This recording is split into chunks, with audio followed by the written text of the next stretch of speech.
let me preface these remarks with I never, ever believe Israeli figures. I've been in the government too long to know that the Israelis are patent liars in their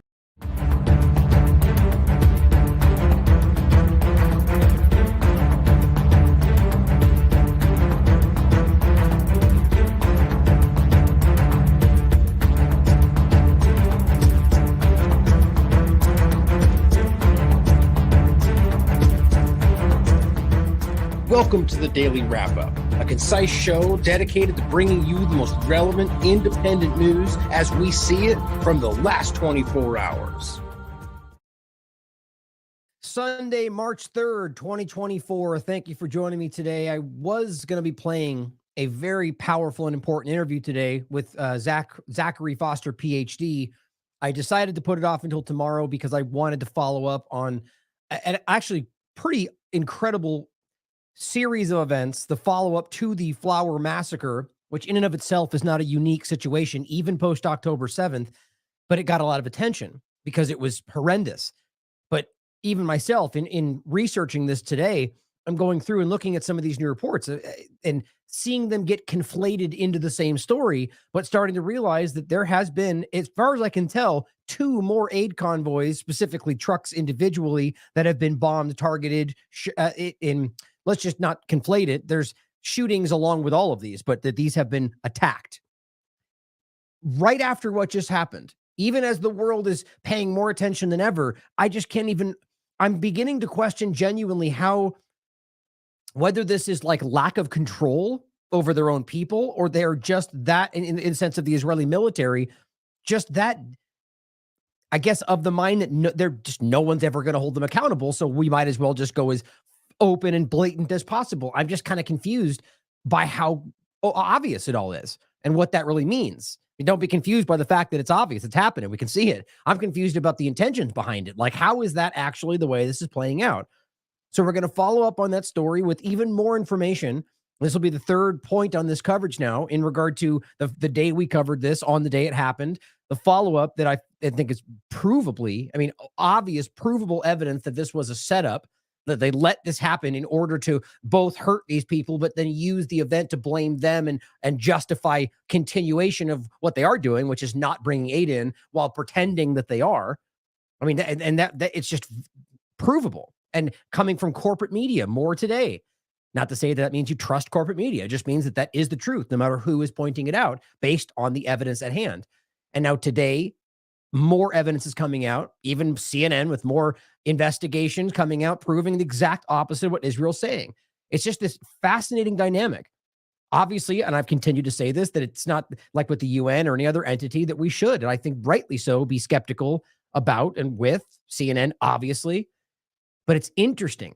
It's like it's like watching. It's like a documentary. I'm fascinated on watching how this is happening, and again, remain skeptical about all these groups, including with watching this channel or any independent media. You should be questioning everything, which again always means entertaining all things, even from sources that we know are trying to deceive us. You entertain it.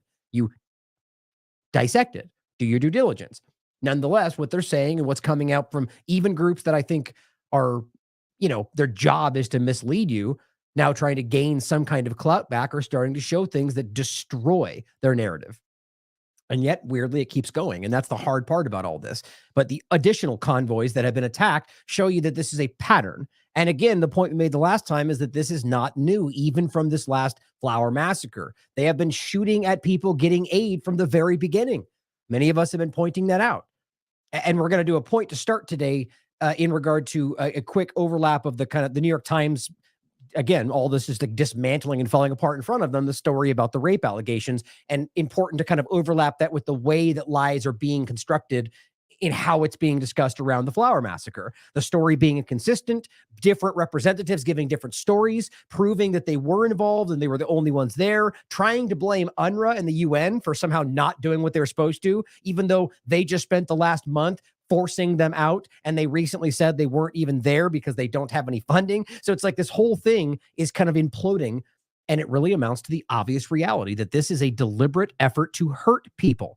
I just don't know how to frame it any other way. And that's amounting to clear genocide by every metric that we have, including from the World Court itself, which is still ongoing.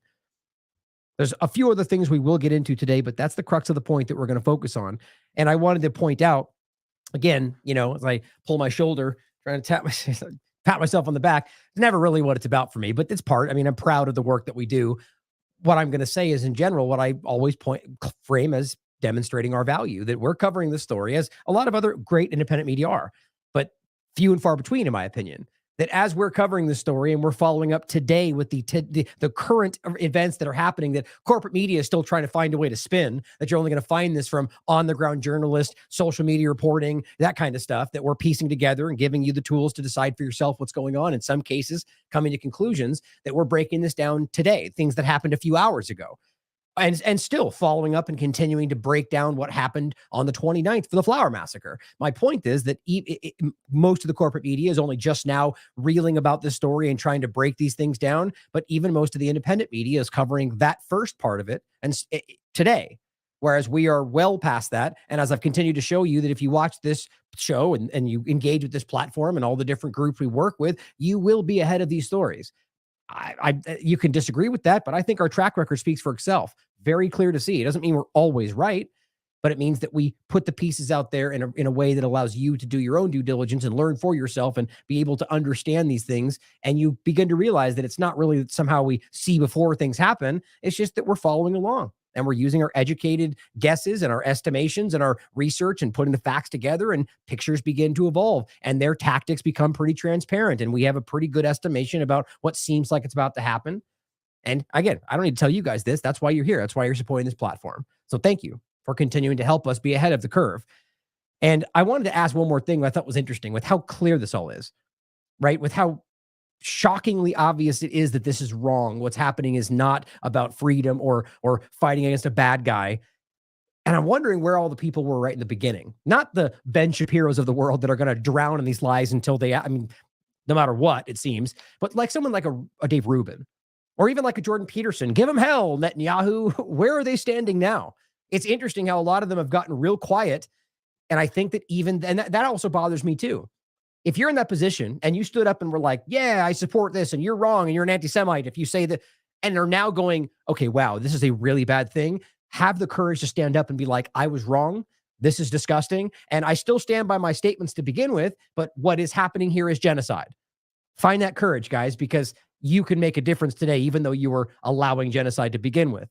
Now, let's start with a quick point in regard to the AI thing we just discussed. I think the last show might have been yesterday, the show before, but again, specifically on Palestine, Israel. And this is not hard to see. And frankly, I don't want to say go find it out for yourself, because I want you all to run screaming from any of these machine learning AI, harvesting information from you setups. But nonetheless, you do it if you want to prove it to yourself, because this is very easy. All of these things are doing the same, it seems, right now. Just a quick example. Google search suggestion. It says, who are the Israelis? It says, well, Israelis are the citizens of the modern state of Israel, regardless of their ethnicity or religion. The majority of Israelis are Jewish, but there are also significant Arab, Druze, and Christian populations. Israel's diverse, and, just the story that's not necessarily inaccurate, but there's a lot more to that story, and there's some things in there that I would just argue are only the way they are because they've been illegally and immorally made that way. But nonetheless, the point is that's what you get. But then here's who are the Palestinians. It says, if you'd like up-to-date information, try using Google search. That's the response you get from the artificial intelligence search using Google. So, I can search Google right now and find out information about the Palestinians. Do you think that's an accident? You think that's a Google algorithm that just couldn't figure it out? No, that's a human influence on the outcome. So welcome to your artificial intelligence, ladies and gentlemen. It is the same thing as was before. The saying, meet the new boss, same as the old boss. But in any case, let's start with this in regard to a quick point about how the Israeli government, the Zionist entities, are lying about everything, it seems. And now even the corporate media have been slowly distancing themselves even from the foundational kind of arguments, such as the rape allegations, right? So the mass rape claim sort of took the place of the 40 beheaded babies argument, which some people, I can't believe, are still actually saying. Even any beheadings or babies or any of that. Even the argument they made about the adult being beheaded was disputed by Owen Jones from The Guardian and multiple other journalists that claim there was no evidence for that. In any case, they keep saying that beheaded children, that didn't happen. There's per Haaretz, even the IDF. But nonetheless, the mass rape allegation sort of became the fill-in for that. And that, too, has been shown to be completely baseless. Now, I said in the sense of being proven. Now, there's plenty of data points I could point to that I could say, well, that might suggest it. That might indicate that something might have happened. But when you dig into it, you find out, that there's nothing there. And this is why it looked like that. The point is, we were left at that stage. Here is a stain on this person's pants that might indicate something happened, or maybe she was sitting in a blood stain on the ground because people were shot. But who knows, right? Let's just assume that it means terrible things happened. Well, no, that's not what journalists do. That's the court of public opinion, which is what they're trying to abuse. All this time forward and all these investigations, and we've probably put up 5 different segments, articles, Robert's written twice about it, showing you that there is nothing but conjecture. And now even, the UN has said that already, but of course the UN is Hamas, so we just ignore that. But of course, the point is even the BBC, Fox News, CNN, these kind of elements are now beginning to go, well, you haven't come forward since then with anything other than I say this because I heard her tell me, but she's too scared to say anything, so she's not going to come forward. I won't even tell you her name. Or we have all these repeated stories that keep being rehashed and resurfaced, even though the actual facts from the ground have now come out to show you that that couldn't have happened the way they said it did, or they're pointing to an image we can prove was from 2022. I mean, it just goes on and on and on. So even all of that would not then prove that it didn't happen. But it sure as hell suggests that if they have to make this whole thing up, that it's probably that they don't have any evidence, but also that it probably just didn't happen. And we have continual evidence showing you that people are lying about what they say they saw, how people were engaged with, what happened with them. And I mean, how do you pretend that they were all mass raped and then all of a sudden everyone coming back from Gaza is not being treated that way? I mean, that doesn't prove that it didn't happen. But again, all of these things add up to a bigger picture. That's all to say that it's right now where it stands, 0 forensic evidence, 0 testimony, nothing in regard to people who claim they were raped, nothing but secondhand manipulation coming from people who've been caught lying about everything else. Pretty simple. BBC distanced itself from the October 7th mass rape claims. Electronic Intifada is covering this, and you can read about it. It's very clear. You can see they had some big expose they were going to come out with, calling out the UK individuals for being rape apologists, and then just kind of walked away from it. Everyone's realizing they don't have the influence they thought they would gain by going this route. You're going to get some, pats on the head from the Zionist, very powerful entity and their lobbyist groups, and maybe that's enough for you, as long if you're willing to give up everything else. Seems like nobody is, because you're not going to go anywhere with just that. At least not in the Western sphere of media and everything else. So Arnaud Bertrand writes, people are waking up to the insane amount of propaganda in Western mainstream media and think that it's new. It's not. It's just that you finally found cause, to pay enough attention to it. That's a good way to think about it. And I don't even think it's because you found cause. I think that there's something that was just, some of these people I think were just too afraid. And they realize now it feels more socially acceptable. We are herd animals and we follow along with social cues. They abuse that. But a lot of these people, I just don't think they were even capable of understanding that it was there. Like they were follow along with the, that's not meant to remove accountability. It's just to show you that there's people that don't care enough to look. And so they just kind of go along with what the general narrative is. And they're now finally being confronted with information that they never have seen before. And that's the controlled flow of information. Either way, I agree. Suddenly, all these people are seeing it as if this just started. It's not new. Folks, he says, who've been following the news about geopolitical opponents of the West, China, Russia, Iraq, back in the early 2000s, or even go back to the Cold War, can tell you, it's a feature, not a bug. Western mainstream media's role is to create a narrative environment that justifies the policies the West adopts. Which it's think about it in a way like amoral, like they don't even consider whether it's good or bad. It's just, we want to achieve this, so we'll make this happen through whatever means we're capable of. And that includes murder, theft, rape, everything we've talked about. And those are all provable based on U.S. wars and the way they've engaged, or Western wars to be more specific, or broad, I guess. Western mainstream media's role is to create a narrative environment that justifies the policies they adopt, to manufacture consent.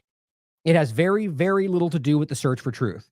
Glad you're finally noticing, better late than never, citing somebody saying, genuinely, I think the New York Times October 7th rape story is the worst journalistic and editorial malpractice I've ever heard of. And guys, this is right now, this is as prominent as something can be like this, that's calling out corporate media or anything establishment while we're dealing with a genocide, but it is actually getting a lot of attention, even within kind of mainstream circles, that this was, a dumpster fire.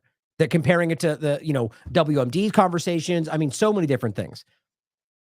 He says, before you even get to the fact that the function was abetting genocide, right? So basically allowing what's happening. Are normal New York Times reporters just like, we work for a propaganda outlet now, right? Like, yes, or they don't care, or they don't even consider that. It's just crazy to me how everyone does see this at this point. And some people, this is the point about Israel, the same thing. It's like they're just either politically invested or they care. Like, it's like this very interesting binary reality where people on all, so it's actually, interestingly enough, kind of like the COVID conversation, where the partisan lines sort of disappeared. There were still people that were aggressively there, sort of like now you've got this aggressive Christian right side that's just blindly supportive of Israel no matter what. But I see a lot of Republicans, I might even argue the majority, that don't. That clearly call out Israel and see through this. And the same thing on the left. And all of a sudden, you're finding common ground with those crazy leftists or the white supremacist rights or whatever they call them. And all of a sudden, we're like, yeah, we all agree it's genocide. The same thing happened during COVID. And what it begins to show you is the illusion. Finally, the lines are breaking away. And we go, yeah, we do got to have a lot in common, until they force the lens over you that makes you focus on the wedge issues. But here is Will Menaker saying, like Judith Miller's Iraq war lies, this has to be understood not as failure of the New York Times and its leadership, because that's how they want you to see it, but the fulfillment of what they exist to do. They're willing to live with the embarrassment to do what they see as their duty. I really agree with that. It says the New York Times, let's do an investigation into sexual violence. It was more a case of them having to convince me. And this is in regard to the writer. There's there's multiple writers involved with this. But what you'll find is that it seems like they went out of their way to convince people, one of which was never even a writer before this. And I think most of them, I think it was, I don't want to misspeak, but at least some of them were part in the IDF, at least had been. And they're literally writing a paper that's manufacturing consent for a genocide around a story that we can now prove is not true. Even more so because of this crazy story that they thought they would have enough support for.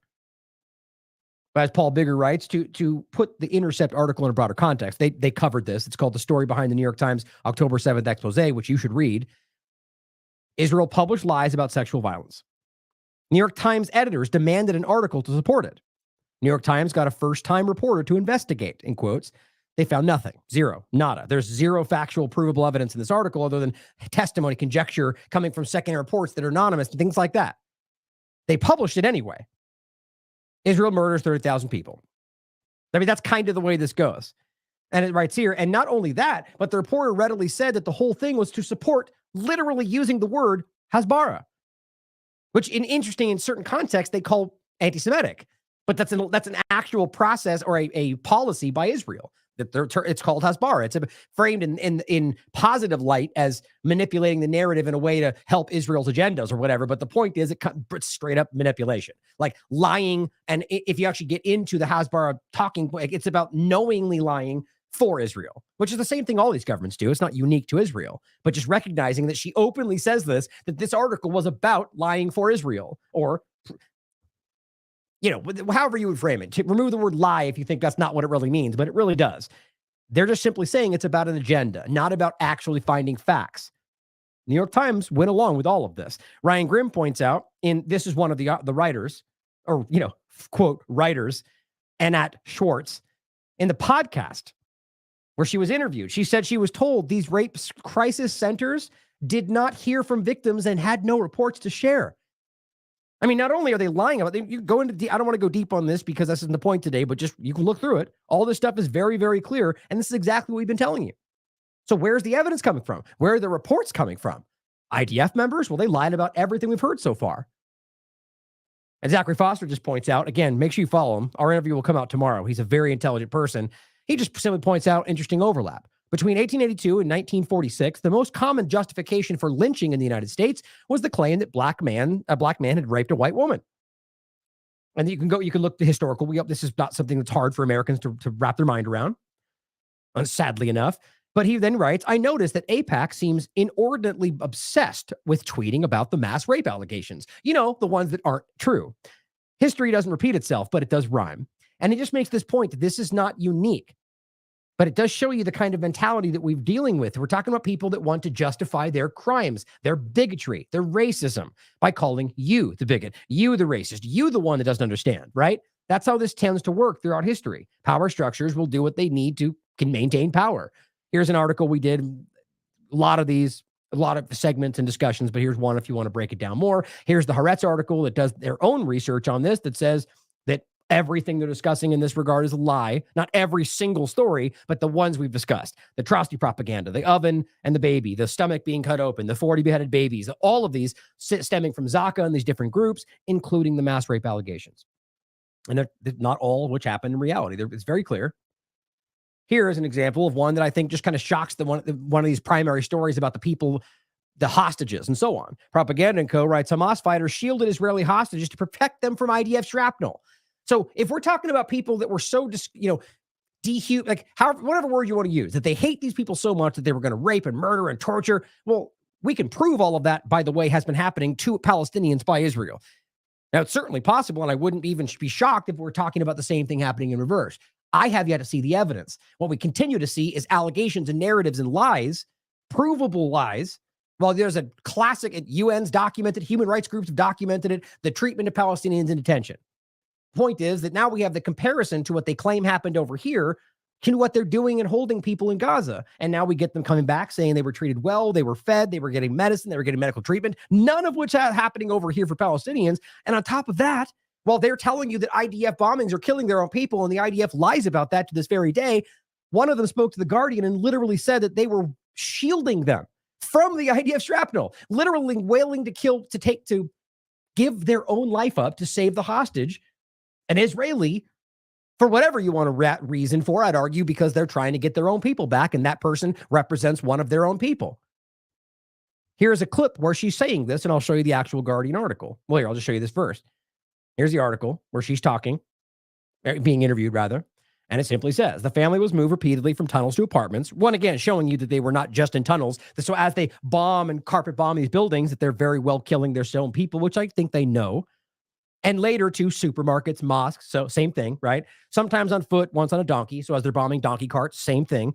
The bombardment around them intensified. It says she was more worried at times that she and her daughter and their family that were there would be killed by Israeli offensive rather than their captors, who once shielded her family from with their bodies as shrapnel rained around them.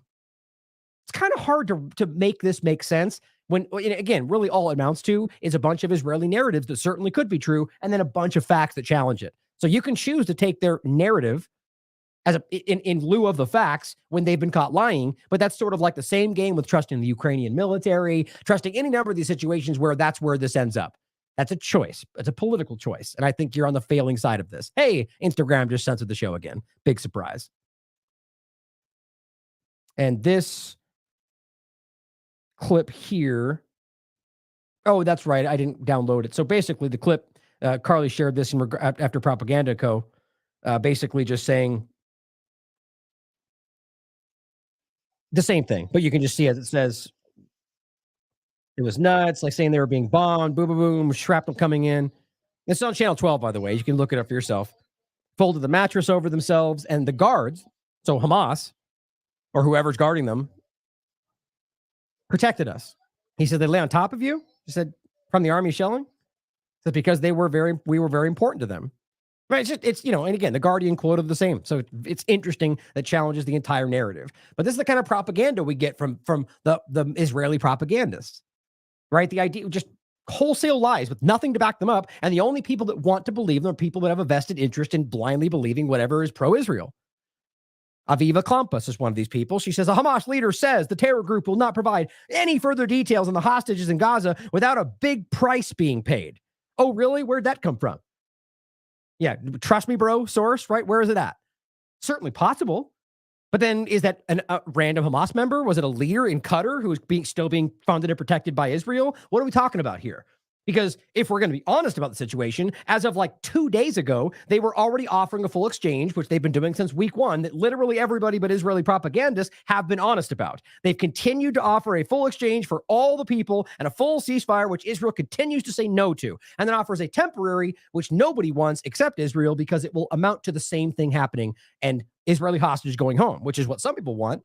But if you only want that and you pretend that the other side doesn't matter, you're a disgusting person. Because those of us on the humanity side, we care about the Israeli hostages and we care about the Palestinian hostages because they're human beings. And we all want them to go back to their families.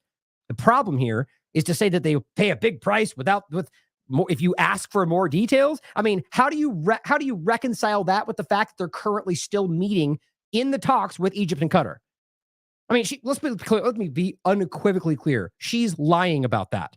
Or she's pointing to some random person claiming that represents all of Hamas, or she's pointing to the leadership who says things that they constantly pretend represent what Hamas does, even though what they're doing never seems to tie in with what they're actually saying over here. Like, it's just, it's obvious that they're protecting the leadership because those are their assets. Again, that's my opinion, but I think it's very transparent. But it says Hamas isn't interested in negotiating. You mean aside from the 4.5 months of constant negotiation, or the fact that they continue to forward deals that then get refused by Israel? How is that not negotiating? Their strategy is to continue sacrificing Palestinians until the world pressures Israel to end the war. Who is sacrificing Palestinians exactly, right? Because, I get it. The lie that all of them everywhere are tied to legs of Hamas members, right? That's the only thing that you're talking about, not the 15,000 starving children or the 10 different babies in incubators you let starve to death, or your own people that you shot, or your own people that you poisoned, or your own people that you starved to death. Like, none of that, right? It's all just Hamas and human shields. I mean, this is painfully embarrassing. I hope these people are wildly uncomfortable. Everybody sees through them. And here's the kind of propaganda just like that we're getting. This is an American lawmaker. Get this. It's Alma Hernandez. She says, only in America does a Jewish lawmaker need to be escorted out early of a progressive pro-choice women's event by police and venue staff through the back door of a kitchen because it's, quote, not safe to go out the front due to the pro-Palestinian groups explicitly targeting me. In other words, people protesting you politically because they disagree with your policy. But of course, to frame that as violence gets you the points you think you want. But it says, I'm used to the nonsense. But when you threaten my safety and family, well, no one's doing that. To disrupt the peace, well, I shouldn't say that. My point is that the mass protesting is not there going, we're going to attack you. They're pointing to individuals, which could just as easily be Mossad or anybody else. That's not to say that it is. If you pretend that's not happening back and forth from both sides, you're being naive. Both sides actively try to pretend to be the other. They try to frame them doing the thing that they want them to see people as they're doing. We know this. Both sides. Hear me. My point is, if you can't recognize that there has already been examples of members of this exact kind of, American lawmakers, people in the IDF, come out, how about just all the atrocity propaganda? Literally making up things to justify their actions. So why wouldn't this be the possibility? Like, how about ADL faking hate marches? We just talked about that. Why would you put it past them from calling these people to threaten them to then justify it? Now, I'm not even saying I think that's what happened. My point is, no matter what, to frame the entire pro-Palestinian protest who's out there screaming for ceasefire and peace as violent is just not connecting for anybody except those who blindly want to hate these people. But it says, of an event that I'm attending, and we have a problem. It says, this is a reminder to you anti-Semites. So conflating the entire protest as anti-Semites, that you are not doing a single thing to free Gaza from Hamas. And that's what you think you're doing by murdering everybody there? No, you're flattening the area and building settlements, and you just don't care because you don't think they're humans, as you've all basically expressed. It is truly an embarrassment, she says. Well, here's the point about all of it. So was she threatened? Well, no one knows except her video and what she says. Well, let's watch the video to clarify. What do you think? Let's see. Oh, maybe I think there's a glitch. Maybe there's a glitch. Did Twitter glitch out on us? No. It's a 2-second video of her shoes walking out of a door. So we can't even prove that she's in this place she said she was. Think about how stupid that is. Here's my feet. 2 seconds of my ugly shoes walking out of this room. Really? Okay, so the bottom line is, I'm willing to bet you my life this was a protest out there calling for peace, which all of them are. I mean, literally, guys, you can prove this. And at the end of the day, to frame them as violent suits your political agenda. And so because wink, wink, free Palestine means we hate Jews, well, there you go. They're all yelling free Palestine. And look at those flags. They're terrorists. So the police who are directed by you, who you direct to walk you out, or even just say because they're arguing that your direction is that these people are violent, therefore just to be safe, that's the point, just to be safe, we'll take you out this way or whatever. That does not therefore mean by default that you're a threat or that they're a threat to you because the police decided to do that. For all we know, you told them to do that. My point is all of this based on a shoe video is ridiculous. And this is a desperate effort. Do you think if this was what was going on, that that's the best they would have? Guys, if these were people, they would be showing you the threats. They'd be waving these things around saying these people are out to get us. You know, you can see doing that on a roundly daily basis. People like this, Zionist sycophants, people in the IDF. We'll show you today at the end of the show, threatening everybody everywhere, rolling over children with tanks. But no, we'll show our shoes and pretend we're being threatened. It's things like this is my point. Eli David says, so if we don't, well, the article says banning Gaza protests.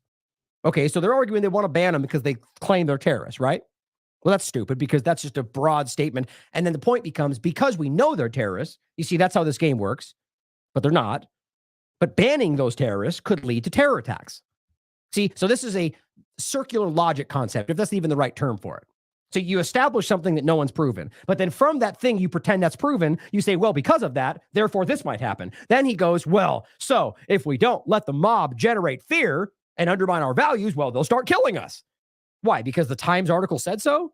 Are these Palestinians speaking? I mean, these people are desperately grabbing onto anything they can use to try to dehumanize what the people we're talking about, while pretending in any other conversation they're doing it to save them. Banning Gaza protests could lead to terror attacks. Why? What logic is it? Read the article. It's ridiculous. It is a bunch of conjecture and circular logic saying, well, they're all supporting terrorism. So if we stop it, they'll act out in terrorism to do what they want. See? 1, 2, and 3. I mean, it's just pathetic. What it amounts to is Palestinians are terrorists.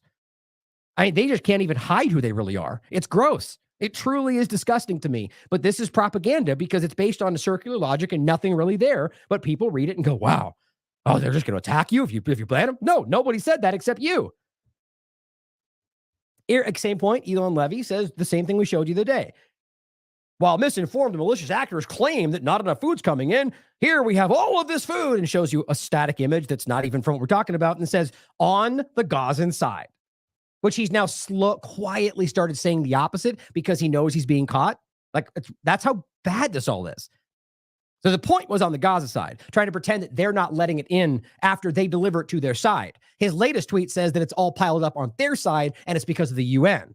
Those two things contradict each other. And the point is the UN is literally not even able to do it now because you remove their funding. But either way, it's propaganda. Waiting for aid agencies to distribute it. You mean the ones that you defunded and aren't currently there? I mean, how stupid can this get? And same day, here is the actual trucks actually backed up, awaiting entry into Gaza. The other side of what he just said on the same day, same video taken. As well as the fuel that hasn't gone in since October of 2023, which is a war crime. Period. So just the food is one thing. The fuel, that's why the medical systems are collapsing and everything else. So all that being said, a couple of points I want you to think about as we go through the Flower Massacre points is, as we said yesterday, the chief allies, the people who are most pro-Israel, 6 of them just went to Israel and came back saying that he has utter disregard for Palestinian lives. So just recognize that. They have zero support. And everybody who would usually be supporting them are going, they're murdering people. I think it's a desperate move to win back support at a time when they're now, looking inward.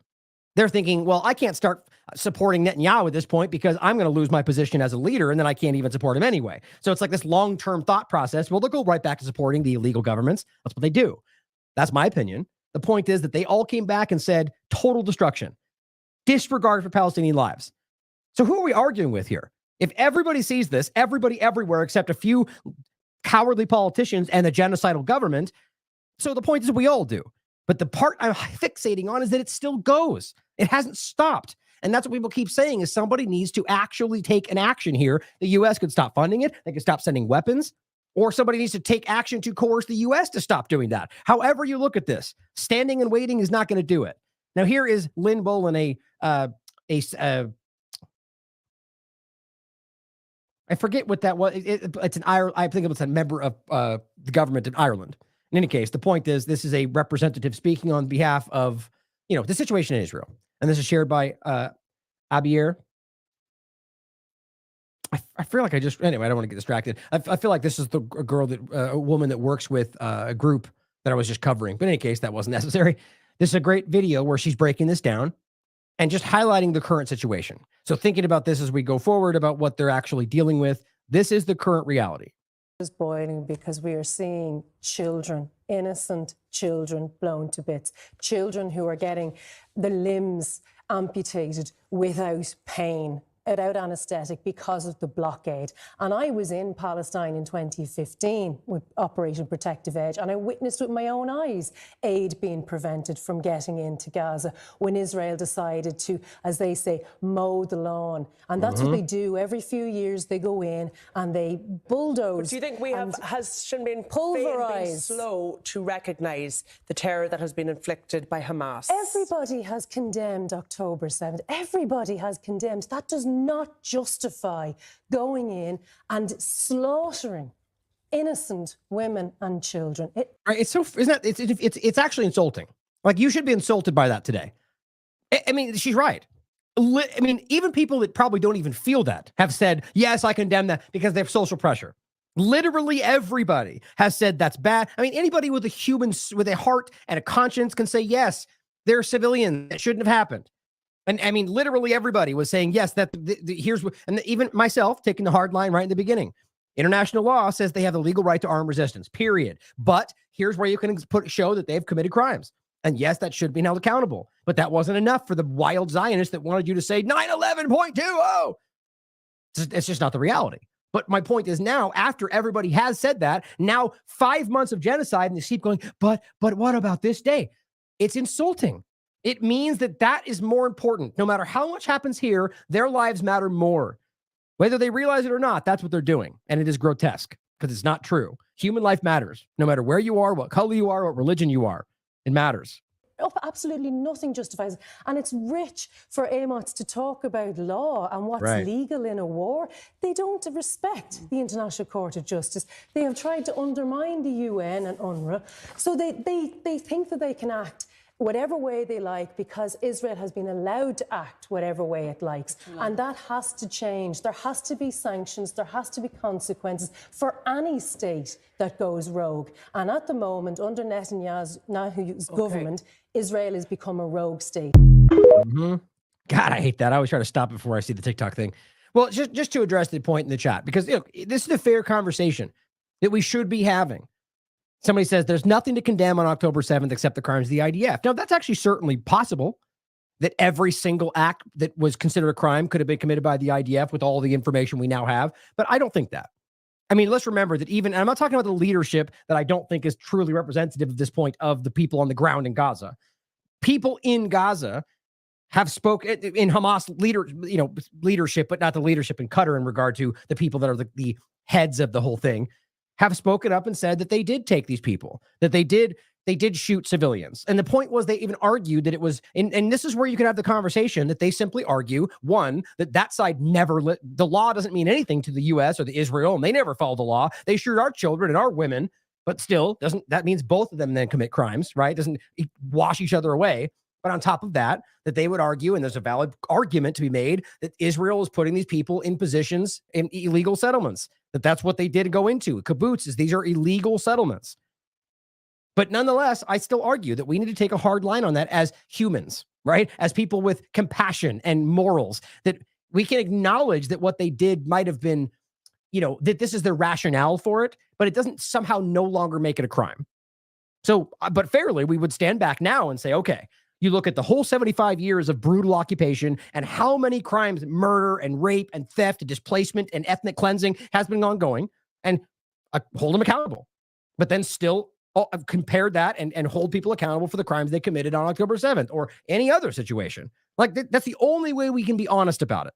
But again, I do think that you have to realize that there, in regard to October 7th in particular, that there were, in fact, crimes committed. But that doesn't then somehow mean that Israel doesn't, that what's happening in Gaza is somehow justified. Like she said in the video, there is nothing that justifies this. It doesn't, I mean, it doesn't matter. Like, let's put it this way. If Hamas had somehow got some large bomb and bombed Tel Aviv and killed 100,000 people, it still would not justify what they're doing to people in Gaza. It does not justify a response of civilian deaths and genocide. That's not what they're calling it, but that's what's happening. It just doesn't. And that's the way we have to look at this. It's not tit for tat. That's, of course, how the U.S. government has actually operated. And that's what's changed people's dynamic in all of this, but it's not what they say they do. But it is obviously not okay, no matter how you spin it. So here's a clip showing you the one I just played before, but I want you to see it again. I opened with this, that there's no way to deny the starvation. So even if you want to pretend that Hamas is somehow involved in this, there is still a starvation tactic taking place for multiple reasons we'll get into. But let's not forget, Israel has openly said, I think at least 3 different representatives at the leadership level have said there is no famine. There is no humanitarian crisis. So if they're going to tell us that a few weeks ago and now switch to, oh, but there is, but Hamas is responsible, how do you make that make sense? Either they're lying about everything and just going with whatever works in that moment, or are there, like the bottom line, you can't shift the narrative like that. It can't, I was going to say another alternative, but you can't go from completely the opposite to the other side of it. Either narrative, they just suddenly realized it. We can all see the famine. So if you're telling us that they were not in a famine, then you're trying to hide that now, or rather, this is the new level of manipulation to hide the story. There is a famine, and it's happening. And I think it's provable that what we're talking about with regard to Hamas is not actually what's going on. Even the U.S. government has spoken up and said there is no evidence for that, as in Hamas taking aid. Explain first to our viewers why aid isn't being allowed in. Where is the aid? It's very simple. It's because the Israeli military won't let it in. We could end this starvation tomorrow very simply if they would just let us have access to people there, but it's not being allowed. This is what they said on the 7th of October. Nothing will go in, and so it remains the case. And for people in the north of Gaza, it's even worse because no food is reaching them anymore. And so my own staff, my own colleague Abir, has been eating animal feed, and horrifyingly, the food that they were eating, which is food for horse and donkeys, is now running out, and now they're eating birdseed. The statistics also tell their own story. 1 in 6 children under the age of 2 in the north of Gaza are now acutely malnourished. This is the fastest decline in a population's nutrition status ever recorded, and what that means is that children are being starved at the fastest rate the world has ever seen. And we could finish it tomorrow. We could save them all, but we're not being able to. The fastest rate the world has ever seen. I mean, is that just coincidence? Like, this is the craziest part about this, is that it's you're acting like this, like I said the other show, you're setting all these records for genocide and acting like this doesn't prove that it's genocide. How do you starving people in the fastest we've ever seen and act like that's somehow not indicative of starvation or starvation tactics? Now here, this is the clip you can watch, but here is what I was telling you before. The U.S. envoy says, and guys, this is from February 17th, last month. U.S. envoy says Israel has not presented evidence that Hamas diverted UN aid deliveries in Gaza. Now, of course, because it's getting a lot of pressure right now, hopefully because we're talking about it, they've now altered the article, which is what they do. Now it says, mediator says talks on Gaza not progressing. And this isn't some live update article. This is just an article that they literally completely changed the headline for. Big surprise. But the evidence is still there. The links are still there. And he did say it because it's the truth, guys. They have presented conjecture. They just say Hamas is everywhere, so that's what happened. And people lie for it. Now, Francesca Albanese, UN Special Rapporteur, makes you need to understand that this is literally happening in front of us. Children are dying by starvation. This is a young boy who is starving to death and has now died. And this is an iconic image we saw in the beginning. This was him before he died. This is happening now. This is the UN. Here's the one I showed you the other day. Daniela Modas pointing out that this journalist is bringing food to these starving children. I know it's hard to watch, guys, but we need to understand that this is real. This is like what we saw in Yemen. Look at this child and tell me that this is not happening. UNRWA saying babies in Gaza slowly perishing under the world's gaze.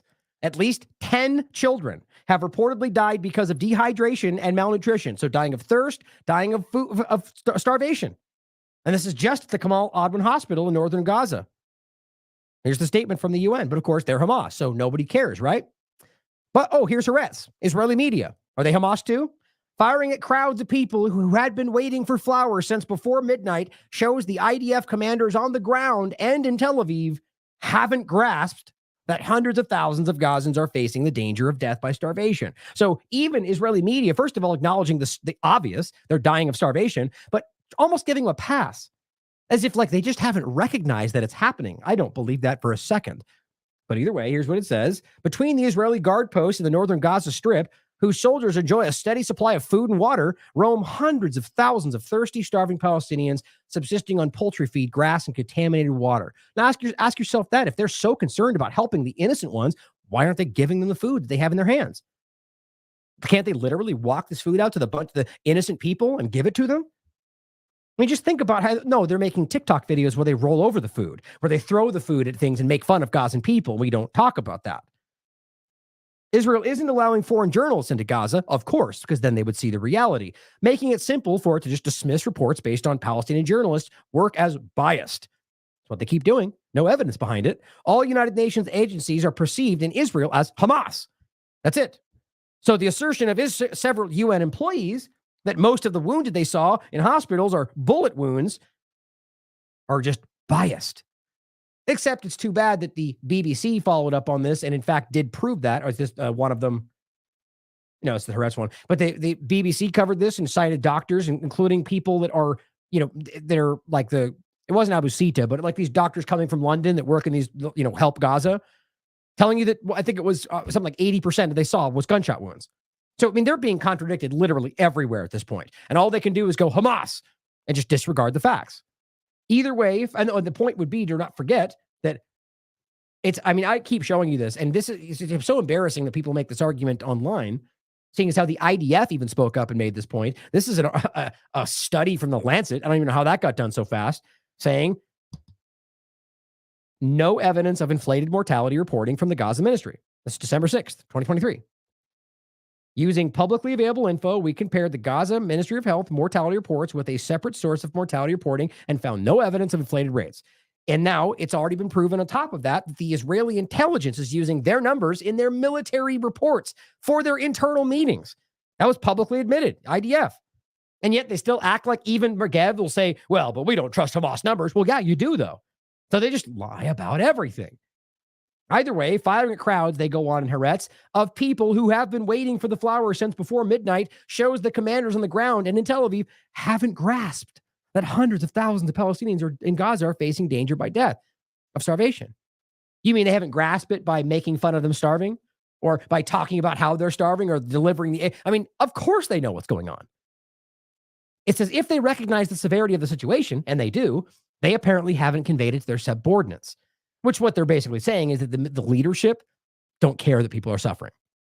It says otherwise, the military would have adequately prepared for the truck's arrival and instructed its soldiers properly. So I think that's where they're trying to go with this. Either they're trying to gaslight for giving them an out, but I kind of what this is a tactful way of giving you what they might try to argue, but making the point. Right? The point is they are responsible, as even CNN put to him. Obviously, you're in control of this. We know that the UN and the World Food Program have been pulled back. At least I believe now they're starting to come back because they've been getting new funding, at least on the UNRWA side.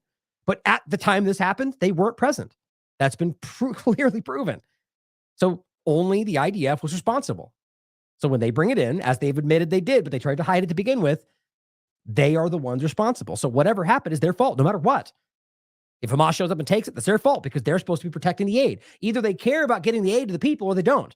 By dumping aid into a group of starving people when you know it's a fraction of what's needed for even the people that are there, you know you're going to cause chaos. But they're making that clear. They did not do what they were supposed to, no matter how you say, even if their narrative is accurate, it's not. They still didn't do what they were supposed to. It says commanders would not have allowed their soldiers, protected by tanks and drones, to interpret the tragic spectacle of thousands of starving people, thirsty people, swarming aid trucks as a threat to their lives. That's a deliberate misrepresentation, guys. It says if one of the Army's versions from Thursday is even to be believed. The breakdown in the soldiers' conduct on Thursday, which ended in the deaths of 118 civilians, that's the most current count apparently, is understandable if commanders rely solely on Israeli media outlets, which goes for pretty much every other story. But if you look at the facts, it becomes very rapidly clear they're lying to you. These rarely report on what can't be justified as attacks on terrorists. and show tolerance and understanding for all the seen soldiers of humiliating Palestinians, posting on social media. So basically, as long as you pretend everyone's a terrorist, well, it all just goes away. That's what they're trying to do. It says, however, the breakdown points to amateurish negligence, if only from the angle of public relations and diplomacy. Israel and its military must soon convince the International Court of Justice in The Hague that it is indeed permitting humanitarian aid into Gaza as one of the measures to prevent genocide from being committed. Guys, this is why they're so desperately, the Elon Levies of the world, just contrary to all the facts, just saying they're doing it, saying there's so much aid, I don't even know what to do with it, while they're starving them, because they're trying to create the at least narrative that they can force in at the court. But based on how it went last time, it's not going to work.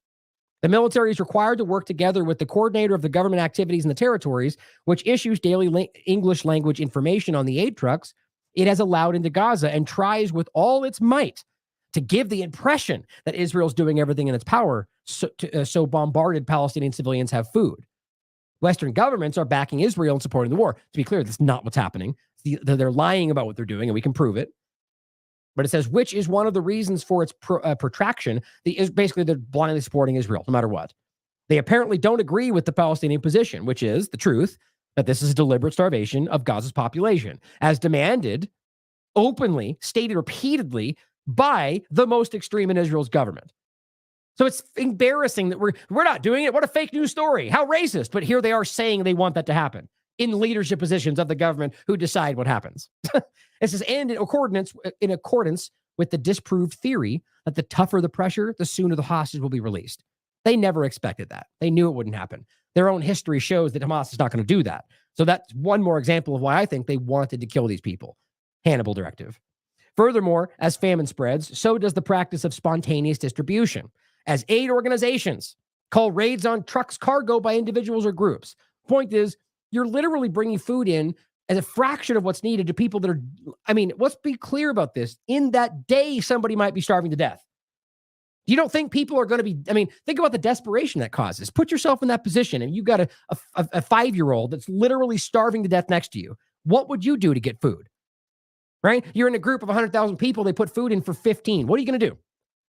If you don't get that, your child's going to die tonight. What are you going to do? You don't think that causes people to act irrationally? Is that their fault? No. You have created the situation that you're now abusing and blaming on them. My point is that they're now saying that they don't even know where it's going to go. The situation they've caused is what they're pointing at to justify why this is going in the wrong location, why it's taking so long, just like they did with the Flower Massacre. See, this is why we can't do it. That's actually what they said. Another reason for the low number of trucks is the driver's fear for their lives, as no one protects them from armed gangs that loot goods for sale on the black market. Now, that I guarantee has happened in some regard. The Flower Massacre, there's zero evidence that was even there. Well, let's be clear. They have tanks and IDF surrounding it, so that's not what happened. There was no Hamas in that presence. But the point is that whether or not gangs have looted in the past, it's still their responsibility. They're supposed to protect the delivery of the aid. The only reason they're not is because they don't care about these people. And in fact, they want to use that to say, see, they're all a bunch of barbarians and a bunch of, that's a word that was used. Eli David called these people barbarians while they're trying to rush for food. The true nature of these people is impossible to hide right now. But the drivers are scared because Israel's not protecting them like they're supposed to. Right? So that points to the reality that these people are not willing to do that. Hold on. I have a point about the drivers. It says it's hard to verify independently, of course, without being there, which they won't allow people in to look at. It says, and independent of IDF's claims. The extent of looting that Hamas is engaged in order to supply food for its members. But again, guys, the UN, the United States, multiple entities have spoken up and said there's no evidence to this. It's not happening. But they have yet to prove that is happening. And yet they just keep saying it anyway. Typical, right? Hold on, I'm getting mixed up here. Where were we? Here we are. So the truck point in the drivers is, I think what we're getting into here is a situation where they're using their own situation. Like the fact, again, what we'll get into next is shooting the policemen. So they're shooting policemen, pretending they're Hamas members when they're not. And then policemen no longer want to help to protect this. right? So that then they go, well, see, no one's there. It's not their fault. Still, it is ultimately your responsibility. But same with the drivers. They're aware that this is a desperate situation that's made any more desperate because they might even get bombed while they're doing it because Israel's doing that. Because that's happened too. So then who was actually driving these trucks? It's a genuine question. I don't think it makes sense that it would be IDF because I think they know that's a wildly dangerous position. But I question whether it wasn't in the interest of delivering the aid.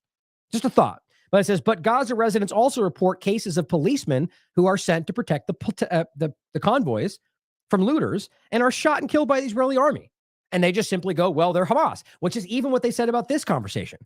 That, well, we got to shoot sometimes the police because they're Hamas. Well, that has yet to be proven that they are, in fact, Hamas. But the point goes back to what Saeed Erekat made clear, is that you guys made this the reality, funded, armed, helped Hamas. That's the reality.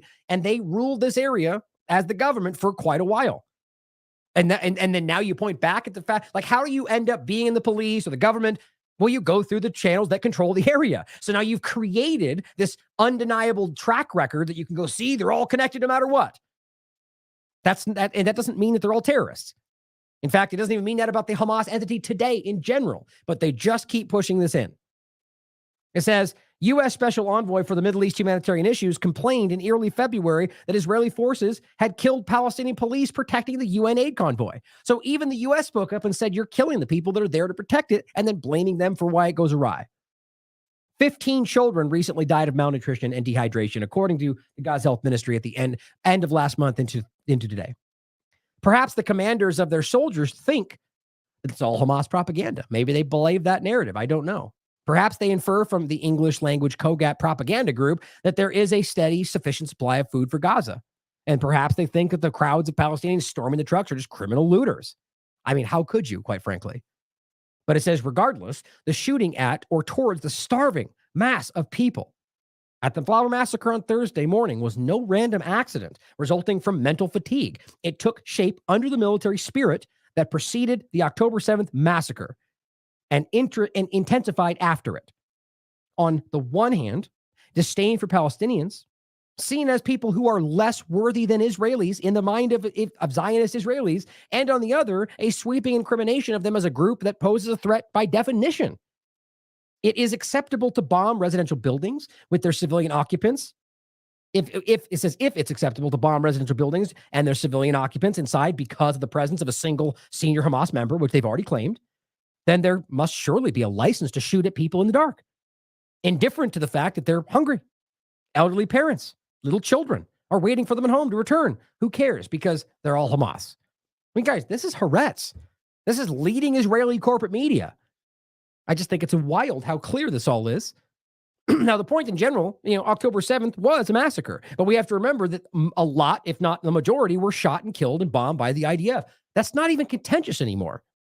That's been proven by their own reports, by Israeli media, by tank drivers, helicopter pilots, people that were on the ground, hostages, security heads of the kibbutz. I mean, it's crazy how much evidence there is. And have you even heard about that from the corporate media? How embarrassing.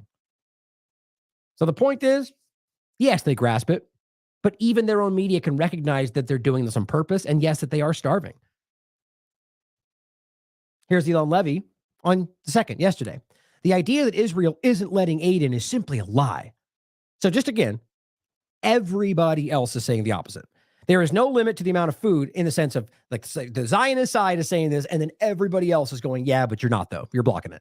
We can all see it. Everyone at every checkpoint, every level of it admits that. And I'll play a video to show you that from CNN, of all people. And no, that does not mean we believe or trust in CNN. Tired of that same game. But it says there's no limit to the amount of food, water, medicine, shelter that can enter via Israel. See, they love to play these word games. They think they're so smart because what they're doing is they're bringing stuff in, but they're not letting it through. It says there is excess capacity, and this is my point I made earlier, at Israel's crossings for more to enter. Oh, wait a minute now. Didn't you just say that it was on the other side, that it was in Gaza's side, and you made that all in capitals, but now you make the same argument the next day, but change your narrative? Oops. Because it's obvious that so if he can pretend that there's excess capacity and it's all on their side and it's Hamas and UN stopping it, Well, then it's all sitting there, right? But the problem is that you can prove, based on everybody else's testimony, that they've created the dynamic to make it impossible. What he tried to do before was claim that it was all resting on their side and it's their fault. So he's already walked that back the next day. I just don't know why more people don't have the courage to highlight this very clear. These people are grotesque manipulators. And then the person, is rightly so, says, tell us why aid is needed in the first place. Oh, that's right, because Gallant said there will be no electricity, no food, no water, no fuel. Everything is closed. You see the point about how they can say that and then come out and pretend. So how is there excess capacity if he made sure to tell you this was going to be a siege and the international community was outraged about it? Because they're lying. It's that simple. And I said that here. The same point. He said the idea that they're not letting is simply a lie. I said here, he's still at it. Just relentlessly lying about something literally everyone else involved in this says the opposite about. Video evidence proving he's lying. Eyewitness testimony proving he's lying. He's not only starving children to death, but he wants praise for it. Disgusting. Don't forget, Philip Lazzarini from the UNRWA, just so you see the proof of this, made it clear on the 25th of February, the last time they were able to deliver food was the 23rd of January. They had funding had petered out. Nobody else was funding it. So as I understand it, the EU has started funding again, or it's about to, and the US is kind of waffling about that. But the point is that they have held them back. And the World Food Program on the 20th of February said the same thing. They're pausing delivery. So in the beginning, they want to blame all of them. Now, this last situation, they weren't present. Make sure you keep that in mind as we go through this new part of it. Because they're trying to shift back, as Elon Levy's doing, and trying to make it out to be that they're responsible. They're covering up for Hamas. They're not even there. So here's the first one, in case you want to catch up on the last shows. Also goes over the forensic investigation proving they lied to the ICJ with the fake information they provided, which is a prominent investigation group. But it says the Flower Massacre exposes the starvation campaign. Make sure you catch up on that, which we went over the stuff we basically already covered at the start. And then we followed up yesterday in regard to the fact that I think it's provable this was a setup or even to the point of a false flag. And that just goes into the fact that Regev basically said that it was Hamas that fired. So that amounts to a false flag by setting this up and then trying to blame the other side. That's what a false flag is. But more so a setup to justify their criminal genocidal actions. But let's play this clip again. It's only 2 minutes, so you guys can get caught up on this statement, because it is really powerful. The 14-minute interview is actually worth watching. There's a lot said in there, but just this 2-minute clip gets it done. As Terrence Daniels shares, he's caught red-handed lying again. In 3-minute video, the lies just keep stacking up on him. I think the first question, if you could answer, is who were these aid? Who was this aid being driven in by or for? The UN and the normal, known aid agencies said that they had nothing to do with it. Do you know who it was? I know the following, that in order to help alleviate the food shortage in Gaza, that we authorized a convoy of, I think, some 30 trucks. So right there, just so it's clear, UN not a part of it, World Food Program not a part of it, and that the IDF is the one that initiated the process. So at a time when you can prove they have been deliberately starving them, ask yourself why they suddenly send in, which was at best only 18, not 30. That's been proven by their own by the investigations. I argue it's even less than that. But why would they do that?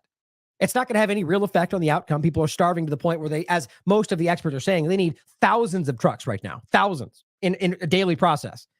500 a day was what they needed before, and they were already starving when that was happening. That's what they were getting before October 7th. Right now, they're getting, 50-something a day, if that?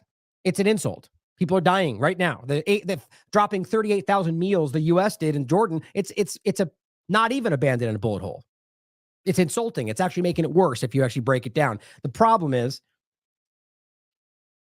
or the reality is, if they're doing that, I think it's a huge, a conspicuous act to suddenly send in a selected group. And then obviously what happened makes that even more clear. Entered Gaza last night, headed for the northern Gaza Strip. And don't forget the northern strip. This is one part that nobody's including, or a lot of people aren't, that the northern part of this, which they pretended was completely finished, right? We already locked it down, but then otherwise saying it's a war zone. They're lying about everything as always. But that the northern, they're not getting anything. They're not getting any food. They're not getting anything. Whatever even barely comes through is going to the south. So these are the people that you're seeing emaciated, starving day by day. And now they're using the Flower Massacre to argue why they're not going to go to the north anymore at all, even though they weren't. This shows that Israel is interested in seeing aid and foodstuffs reach the civilian population. Unfortunately, we saw a situation where there was a mass casualty tragedy where it looked like the civilians were storming the trucks, trying to take the food out of desperation. And people, a crowd was pushing and shoving, and people were killed. I can't tell you the exact numbers. Well, as we go to the next article, remember, they edited this selectively 4 different times, cut out the different parts. Each clip is from a separate part of it. Doesn't even line up time-wise. So this is an effort to manufacture an illusion about this. They even sped up and slowed down the images to make it look like they were rushing at times. They weren't. I've gone over all of this. Pete, you can show the tanks with the bodies laid next to them. We'll show you next. Like this, they either didn't think it through or didn't think anybody would challenge them. I don't, as you know, don't trust the numbers put out by the Hamas-controlled Ministry of Health in Gaza. Well, your government does, and Lancet does, but, liars. There were reports that maybe the drivers were driving over parts of the crowd. It appears to be a tragedy, but I can tell you Israel was not involved directly in any way. In any way. When you say not involved directly in any way, what do you mean? I mean, you enabled this convoy, as you said, and your forces are there on the ground and open fire. They said it themselves. What does that mean, not involved in any way? So this was, we allowed the aid to come in. We were involved that way. That's our policy, to allow food to go into Gaza for the civilian population. Nope. But in the incident of people storming the trucks and the way the truck drivers behaved and people getting squashed and pressed and apparently there being mass casualties, Israel was not there on the ground. See right there, they lied. We know that today because this was an interview right afterward. So it's like they come out with the narrative, and then as the narrative exposes, they just say something different. And my problem is that people like her never seem to engage with that. Maybe they'll start to. I still won't trust them. I don't think for 1 second these people are being honest. And I mean, like from an entity as the CNN level. But why don't you, the next interview, go, well, last time you said this. Now we've proven that wasn't true. What do you say about that? Were you lying to us? Like, hold their feet to the fire. They won't do that, though. Okay, but they did open fire and people were killed. So I'm completely confused by what you're saying because they admitted, the IDF spokesman said it on our air, that they opened fire. That's a separate incident. Okay. Not connected to the tragedy with the trucks. That was different place, different time. I've just never used those. You guys can hear that, right? I've never even used those buttons. I don't think I really will. Just thought that was pretty appropriate time. But I mean, what a fail, right? Like, what a ridiculous, absolute, like, you're caught multiple times in a very short segment lying. I mean, it's embarrassing. So here was the follow-up of the BBC part. BBC confirms the video released by Israeli military was in fact edited to exclude parts where Israeli troops fired on starving civilians attempting to collect food from aid trucks that was meant for them. As he writes, latest example of disinformation by Israeli officials. Class dismissed. And so the basics here, as we already covered, the video shows people were camped out on Al Rashid Street, right? That was the street where they have been delivering this aid in many cases they've already shot at. And the street that right before this, they sent out an interestingly different text message with audio telling them to go there. And then this happened. So this feels very manufactured to me. And I've seemingly everybody else, I guess. But it says at 4 a.m. local time, 29th of February, they carry the aid in from Egypt, passes through the IDF location. So it's not like we need to prove this, but just so it's very clear, this is an IDF-controlled process. And even as they keep pretending that the IDF isn't involved in the crossings, they prove it right there that they always are. The game that somehow they were allowing Hamas to control a border of Israel. It's so, who actually believes this stuff? And then here they are, literally in control of the crossing. Like, it's just so embarrassing. But it says the IDF says there were 30 of in the convoy, but eyewitnesses told them there's only 18. What can't they again, everything. But I actually, if you watch the video and you tell me you see 18 trucks, I don't think it's even the reality. But the video released by the IDF is not one single sequence. They edited it on purpose. It shows 2 locations, both of which BBC geolocated. The first 2 sections of the video show people surrounding 2 or more lorries, and they cut randomly to this other part of it where you don't see the actual shooting. But the point is, you can see the tanks and you can see these dead people laying around all of this. And the timeline shows you that when you actually break it down. It says this time it is also possible to see what appear to be motionless figures lying around the ground. The screenshot highlights the figures in red squares. It also shows what appear to be Israeli military vehicles nearby. And Regev saying that they weren't even on the ground. It's embarrassing. Volleys of gunfire can be heard and people are seen scrambling over them. We see them ducking behind the vehicles, hiding behind things. And there's also the red tracer rounds, which I didn't know what they were at the time. But the more I assumed it was a tank, but when you understand what the tracer rounds are for, apparently it turns out that's for guiding the further campaigns, bombing, shooting. And it's interesting that you see a tracer round go off, and then the shooting starts. So almost as if they were highlighting where to start shooting. You can watch the video. I'll play in a second. Israeli vehicles had started firing at people when the aid arrived, according to eyewitness testimony. It says Israelis purposely fired at the men. They were trying to get near the trucks that had flour. They were fired directly and prevented people from crossing, and they got killed. Al-Awada Hospital received 176 injured people, and every hospital said the same, by the way. And just this one hospital, out of 176, 142 had bullet injuries. And it says during the incident, dozens of Gazans were injured as a result of pushing and trampling, according to the IDF. That's all they said. The tanks that were there to secure the convoy began trampling and to see the Gazans began trampling and cautiously tries to disperse the mob with a few warning shots. But that doesn't even line up with what we saw. You see the tracer round, and then you see shots, and it's not just a couple of shots. It goes on for a minute. And according to eyewitness testimony, it continued well past that. And that's according to multiple reports, shooting as they went back to get flour after it had stopped. He said the tank commander decided to retreat to avoid harming civilians. And, quote, they were backing up securely, not shooting at the mob. Everybody has challenged that. So this is 3 different testimonies, and each of them contradict each other. Pretty common so far. He said the tank says, yet earlier, right, Mark Regev, said they weren't in the ground, they weren't involved in any way, all of which he's been caught lying about. The IDF opened fire in separate incidents he claims not related, and also tried to blame it on Hamas. Euromed Human Rights Monitor has also done their own investigation and has proven exactly the same thing. The timing of it, when the firing started, who was shooting, it's exactly what we're saying. All broken down with multiple investigations. Now, here is a video from Al Jazeera showing you a couple different points, but this is the statements from people who were there, and Al Jazeera covering the, quote, other side of the story, which, quite frankly, I think it's obvious there's only one story here, but this is what they're reporting. The contrast to what you're hearing from Israel is incredible. I'm now inside Ash-Shifa hospital following the massacre perpetrated by the Israeli occupation forces against innocent and starving Gazans who rushed to Al-Rashid Coastal Road believing they could get their hands on some food aid near An-Nabulsi roundabout. The entrance and corridors of the hospital are overpacked with victims. The morgue filled with dozens of dead bodies, yet many more dead bodies remain lying on the road.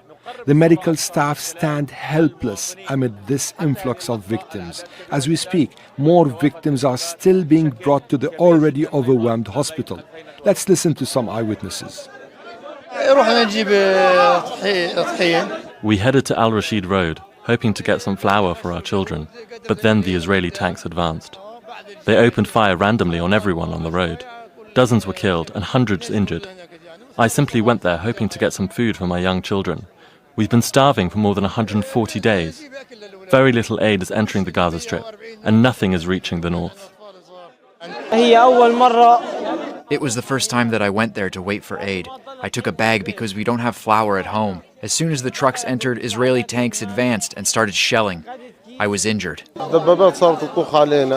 Israeli tanks opened fire. Dozens were killed and hundreds injured.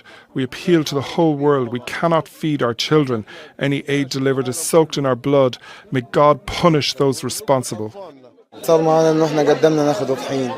It is known to the whole world that the north of the Gaza Strip has been starving for months.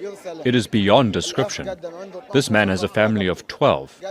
As soon as he grabbed a bag of flour, an Israeli soldier shot him in the chest. Seeing him clinging to the bag of flour, the Israeli soldiers shot him again on the other side of the body.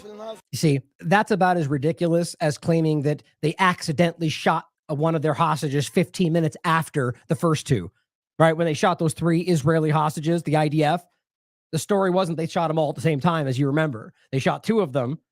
And maybe you could go, oh, we were unsure. We thought they were Hamas. We didn't know. But the one that was hiding, that they coaxed back out, who was yelling in Hebrew, I'm not a Hamas member. And then 2 of them shot him once they got him to come back out in the open. Okay, there's just no way you misunderstand that. It takes willful ignorance to pretend that's not exactly what it looks like. They killed that person. In this case, you have an individual who was getting flour, who was shot. So right there you go, well, they were scared. They thought he was Hamas. When he's laying on the ground, shot with a bag, and they shoot him again, it's not hard to understand what you're looking at. It just is whether you choose to acknowledge what's happening or you have a political interest in ignoring it. He is lying here before you. The Israelis alleged to be with humanity. They showered us with bombs, missiles and shells, opened fire randomly on any moving person. They are killing and starving us. Ongoing massacres, slaughters wreaked by the Israelis on innocent Gazans, a multitude of war crimes.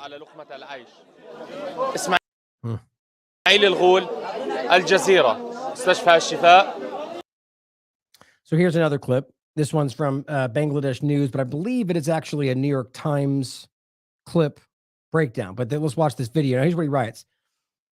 It says, this is the title. Israeli military's edited video raises more questions than answers in the wake of the Gaza truck tragedy. Now, it says, in the aftermath of the heartbreaking events surrounding a humanitarian aid operation in northern Gaza, the Israeli military released a heavily edited video in an attempt to deflect blame. However, far from offering clarity, the footage has only deepened the mystery surrounding the circumstances, leading to mass casualties as people gathered around food aid trucks. The video, presented by the Israeli military, seeks to shape the narrative of the incident, just like they've done many times and got caught for. But a closer examination raises more questions than answers. The extent of the editing, the omission of crucial details, and the ambiguity surrounding key moments cast doubt on the transparency of the military's account. Now, there's only one way to look at that. They're hiding something. Like, there's no reason you would selectively edit out very important parts that show how it went down. Even if you think that they're actually correct in what they're doing, you're still covering up part of what happened, which shows you that there's dishonesty here. Oh, I know, shocking, right? As we delve into the footage, a disconcerted reality emerges. The tragedy remains shrouded in shadows. The chaotic scene near the aid trucks where civilians sought sustenance is obscured by the selective lens of the edited video. The lack of comprehensive and unaltered accounts, which, by the way, they're refusing to give the full video of, I know, shocking, leaves room for speculation and further intensifies the demand for an impartial investigation. So here's the game, like with the rape allegations. They put forward things like they've already done, acting like that's sound and complete. And we go, well, and even everybody, New York Times, individuals, they go, well, that completely hides something. And they go forward, and a week later, they point back and go, as if this has been proven, right? They start attacking people. How dare you say that? We proved it 3 weeks ago. Same thing they're still doing with 40 beheaded babies, rape allegations, everything. They're still, remember there was a moment, like a week, 2 week period where they were attacking every UN member for not screaming about rape being proven, because that's what they were trying to force in the narrative. Same thing's happening here. The lack of a comprehensive and unaltered account leaves room for speculation, of course, but to them, it doesn't matter. The international community witnessing the aftermath of this devastating event is left grappling with the complexities of a narrative that seems to be carefully curated. Questions surrounding the decisions leading to the aid operation, the military's response, and the overall accountability in the face of civilian casualties demand thorough scrutiny. This article aims to unravel the layers of the edited video, examining the discrepancies and highlighting the need for a transparent investigation into the tragedy of northern Gaza, the desperate circumstances of those seeking aid, juxtaposed with the attempt to shift blame through edited visuals, underscore the urgency of uncovering the truth and holding accountable those responsible for the loss of innocent lives. As the world watches, the shadows must dissipate, giving way to the clearer understanding of events that unfolded on that fateful day.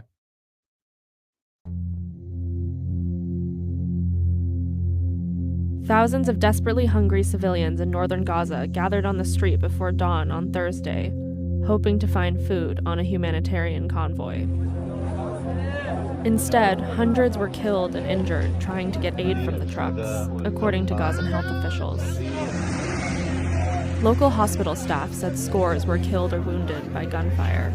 The Israel Defense Forces claim that most of the victims were trampled or run over by vehicles, and that their soldiers only fired at a group of people who were threatening their forces.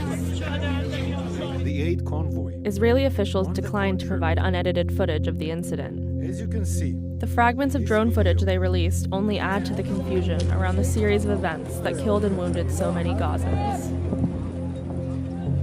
IDF footage shows hundreds of civilians surrounding aid trucks on the coastal Al-Rashid Road in Gaza City.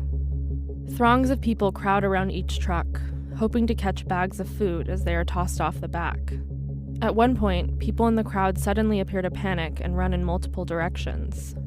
The IDF says that this footage shows a mass stampede where Gazans are trampled, but the quality and short length of the clips makes it difficult to confirm these claims. Another clip in the IDF footage shows 2 Israeli tanks a quarter-mile down the road and at least a dozen bodies lying nearby. The video doesn't show the events that caused the casualties, but several people can be seen crawling and ducking for cover. Other video filmed from a side street by an Al Jazeera camera crew helps fill in some of the gaps about what unfolded on the ground. It captures shots fired as crowds of people scatter and take cover. It is not clear when this footage was filmed in relation to the IDF drone video, but what is clearly visible is tracer ammunition, a specialized type of projectile that ignites to illuminate its path, which helps troops fine-tune their targeting. The source of the fire is not captured in the footage, but the trajectory shows it's coming from the direction where Israeli military vehicles are positioned, just a half-mile away. It's pretty simple, right? You have the tracer rounds, you've got the shooting from the direction of where we confirmed Israeli presence are. I mean, everything adds up. And the point is that I think we're now seeing an example of in the dark, giving them a tracer round on where to shoot. I mean, think about how gross that is. Like really, and it's my opinion. But we don't need to make an opinion or to hypothesize about all the other parts of this. It's already been admitted to. They've already admitted they shot these people. Now they're just claiming that they were worried for their own safety or whatever it's stretched into the next day. Here's another video, and this one is shockingly enough is from CNN. This is TMJ who shared this video, and it's a video from CNN that just is completely destroying their narrative here. And it just goes into more of a broad point about just aid in general. But it also overlaps with this one story. And no, that should never be taken as this means we suddenly trust CNN. This is what you'll see in the comments below. Oh, you trust CNN sourcing? Well, no. I mean, why is that the argument? I think the reason statements like that are made is to downplay what's in the video, not necessarily question her intent or her journalistic practice. Right? Because the point is, the evidence is already verifiable. What the point, and the reason I'm showing you this is to recognize and highlight the fact that even corporate media is beginning to highlight this. It's not me breaking the story because, look, CNN proved it. We're already proving the story. We already proved this 4 days ago. The point is that CNN now talking about it is just showing you how clearly everybody can see through this. That's the main part of it. Question everything applies to everybody. That's the way we always have to look at it. Pallets of food aid with messages of love, airdropped into Gaza for a desperate population. This is a Jordanian flight with more countries looking to join the aid effort, among them the US. But this isn't a good news story. On the ground, a glimpse of how much more is needed to keep starving Gazans from falling into famine. Airdrops are inefficient and expensive. You just can't drop enough food for a starving population. To stave off famine, you need thousands of trucks filled with food flooding into Gaza. But that's not happening. We were granted rare access to this warehouse in Jordan, one of the key waypoints for aid, now a choke point. And the reason is she's going to Jordan is because Israel won't allow them to go look at what's going on there. Because they're not hiding anything, right? All of the aid that you see here is sorely needed in Gaza, but it's still waiting for clearance. Why? Well, CNN spoke to dozens of humanitarian workers and donor government officials who detailed arbitrary Israeli restrictions on aid, often with little to no explanation, impeding a multi-billion-dollar humanitarian effort, even as Gazans are desperate to receive it. I mean, there's no confusing that. I mean, this is how the game is played. They're going to pretend like these are justifiable reasons. We have to protect ourselves. We're worried about Hamas. But when you see what they're actually doing, like that's what Elon Levy and the rest will stand up and say, you know, you're framing this, you're a racist because we're just trying to protect ourselves. And it's because of the dangerous Palestinians that we have to. But when you are restricting things like generators and anesthesia and crutches, it's very clear that you're just, and the point is not just about what you're restricting, it's that list changes every 30 seconds. No one knows what is and what isn't restricted, to the point to where these groups have to make up their own list to try and guess at what they might be restricted by. And then if they restrict one item, the whole truck is turned around. Does that sound like what you would do in a situation where people are starving to death? That's not even about security. That is intentionally, and again, I don't need to sell you guys on this. Everybody, everywhere, other than them, is making that clear. It's an intentional effort to make this impossible. Now, you could argue lots of reasons why, but the obvious one is that they want people to starve to death. About 1,000 trucks worth of essential medical aid and food supplies meant for Gaza, collecting dust, waiting to be cleared by Israeli officials. I mean, these are baby wipes. Yes. Why are you still waiting for permission on baby wipes? I don't know. I mean, you have bandages. Yes. We're coming up over here. You've got wheelchairs, crutches. In that kind of war situation, these are really, really important things for people. Medicines, vitamin C over here. Yes. And this is what we think, what we believe. It is crucial need to be sent immediately to Gaza. So for those in the podcast, this is a Jordanian charity organization who's talking with her. And all this is just held. All this is waiting because Israel's holding it back. There's no excuse why it's still in our warehouse. It's not just here that they're confused. Previously, Israel has said it's restricting military use items and provided a list. Now humanitarians tell CNN they have not received an update, so they're relying on guesswork. CNN has obtained documents from 3 major participants in the humanitarian operation. A ghost list, compiled by organizations piecing together the most frequently rejected items. Guessing. Among them, anesthesia, crutches, generators, water purification tablets, and filtration systems. Look at that. And of course, if they're pushed and this gets called out in a very prominent way, it'll probably simply amount to, well, Hamas is going to use them and we can't allow that. I mean, it's a narrative that will work no matter what, if people are willing to pretend it makes sense. That you're just withholding everything that matters because, well, if it's going to benefit Hamas, which is, by the way, the argument that a lot of Zionists made online right at the beginning. We can't let food in. All we're going to do is help Hamas. You see how that works? So it's obvious what these people are. Solar panels, ventilators, tent poles, X-ray machines, and oxygen cylinders. Publicly, the Israeli government agency Kogat claims that it has abided by a 2008 banned items list. In private, Kogat has said that document is now obsolete. See how that works, right? They stand up and yell the narrative they want the Western audience to pretend they think while actually saying the opposite. That's a classic thing you see in the Zionist conversations. Now, for those that think withholding food to starving people is the right thing to do because Hamas may use it, these arguments that no other government will help their enemy, like that is a framing as if it's some country invading another country. That's not what's going on here. You're talking about an occupied area, and even if you disagree with that, an area that's completely controlled from the outside by Israel. And to the point to where you have this, it's fish in a barrel here. And because it's occupied, because they don't have access to food or electricity without Israel in control of it, that these are things that need to be provided in the sense of, and I'm not talking because of your opinion, at an international law perspective, they are required to provide what is needed in this situation in particular, to make sure that they're safe, to give them food, to make sure that they have what they need. If you don't want to do that, then give them their own state. And that's exactly what Israel has, as people are now learning in a rapid sense, has made sure didn't happen, including by funding Hamas to make sure they were divided, so they make sure they wouldn't get the two-state solution that outwardly they were pretending they wanted as Israel, but they don't. That's now become pretty clear to everybody. According to a humanitarian official in direct contact with the Israeli unit. The human cost of miscalculating is immeasurable. For months now, even one rejected item means trucks like these, filled with aid, can be turned back even after waiting for days to get into Gaza. Days waiting to get in. And so you're going to turn back an entire truck full of needed aid while people are starving, while you're pretending you're trying to help those same people and act like that makes sense? Take the item out.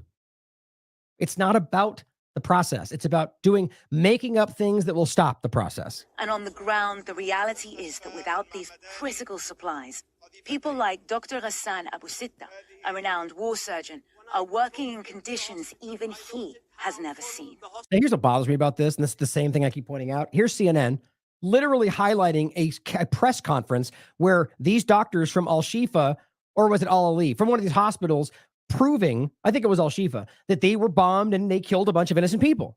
That's what this was. Here's all these dead people that the Israeli government murdered in front of us. Nobody cared. Even CNN will even show the clip with Abu Sitta there because he was working at the hospital.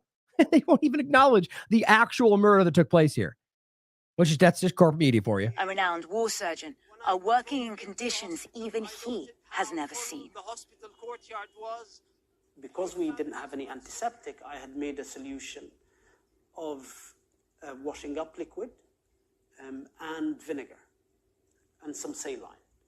And so I would have to pour that over the wound and then scrub the wound down.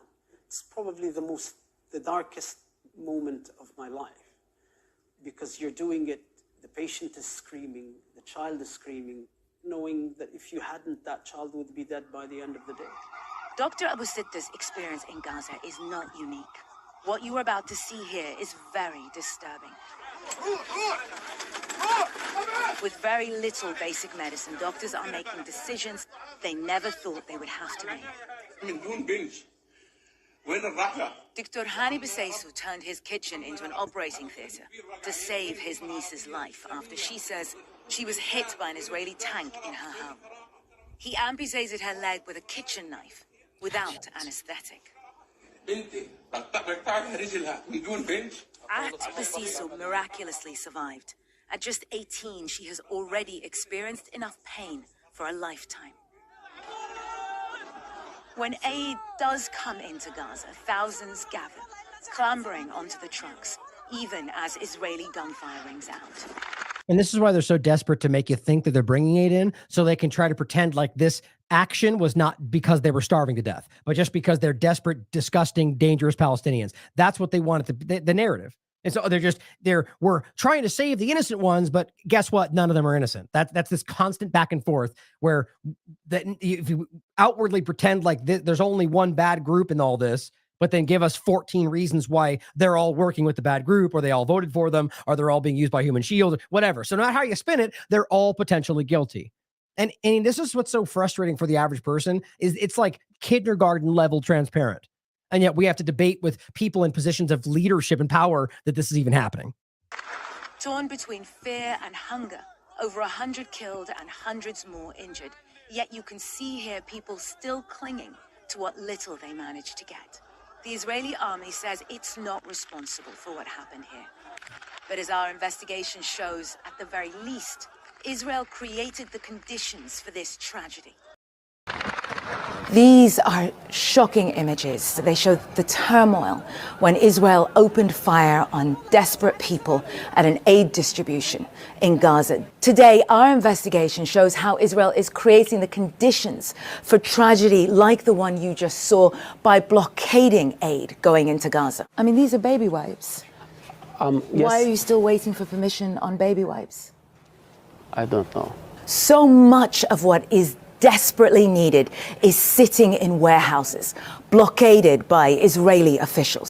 Yeah, I mean, I agree that for the average person who would never watch a long TLAV show or anything else and doesn't this is going to be powerful. That is one of the important reasons. And I'll go through and point out why I think this is even, a limited hangout kind of presentation. But and on top of that everything they're covering, people like us have been breaking down for a month and a half, right? Or even further. Doesn't change the fact that it's still important, that this is still reaching average people who are going to be blown away by how contradictory this is to what Biden and the Israeli government are telling them. So if you want the full thing, it's actually the full video we played, same time on the CNN website. It's right here. Now, here is another clip, also from CNN, where they're following up on this story. So it's just interesting to me that this seems to be something that they're continuing on. That, again, question everybody all the time. But no matter who is telling you this information, it is, in fact, what's happening. But I'll even point out examples where I think this is being watered down to whatever end. But this is... I'm actually curious to see the way that they respond to this currently, as in, I mean, this is from 3 days ago, right? But today going forward, as we get into the new incidents, maybe just to drown the conversation and other new things so it gets confusing, I don't really know. But they're not pulling back right now. Witnesses and the Hamas-run Palestinian Ministry of Health say that more than 100 people were killed in what is being described as a chaotic incident as IDF soldiers opened fire as people were trying to get food from aid trucks. CNN's Jeremy Diamond is gathering new details. He's been picking up some new reporting. Jeremy, bring us up to speed here. Well, first of all, Kate, I think it's important to note that the aid situation, the humanitarian situation in northern Gaza is just so desperate. And that seems to be part of what led to this scene. Hundreds, if not thousands of people surrounding some of these aid trucks that were able to enter northern Gaza, some of the very few aid trucks that have actually been able to make it in there. And you can see in this video by from the Israeli military, the crowds of people around these trucks. But what appears to have happened is that the Israeli military opened fire on some of these people who were surrounding these trucks. An Israeli military official telling us that the crowd approached the forces in a manner that posed a threat to the troops. And they say that those troops then responded with live fire. Now, yeah, that's been walked back, like largely shown, like even to the point though, at first was where they didn't even shoot at these people. And I'll show you the tweet that Elon Levy deleted where he made that argument. Eyewitnesses on the scene have told us that Israeli tanks as well as drones opened fire on this crowd. And that following that, there was a chaotic scene. So even CNN is telling you that they fired on people desperately seeking food, which then caused the chaos. That's what happened. The drivers of these aid trucks apparently tried to get away amid this gunfire. Okay, so even more interesting is now you've got what they're reporting as the drivers desperately trying to flee from being shot at. So now, and then even then, the trampling from the trucks they're blaming on it is their responsibility too, because they've shot at people, which, however you look at it, they're responsible for what happened, right down to the actual driving over people, if that's what actually happened. Like, I'm wondering if there was the stampede aspect of it, if there's any validity to it. Very clearly, they were shooting at people. They started the problem. They created this from the beginning, and now we're trying to blame Hamas for it. And killed several additional people. We were told that 104 people were killed in this incident, 760 people injured, according to the Palestinian Ministry of Health. It's not clear yet how many of those were killed. Okay, so if 760 people are injured, right? Hundreds killed, 118, I think is the current number, and most of that are gunshot wounds. Just make sense of that, right? So if you're going to tell me that 670 that people are shot, and you're going to tell me that it was all stampede, the numbers and the evidence proves that didn't happen. Not in the way that they're framing it anyway. By Israeli gunfire versus by these trucks and the ensuing chaos.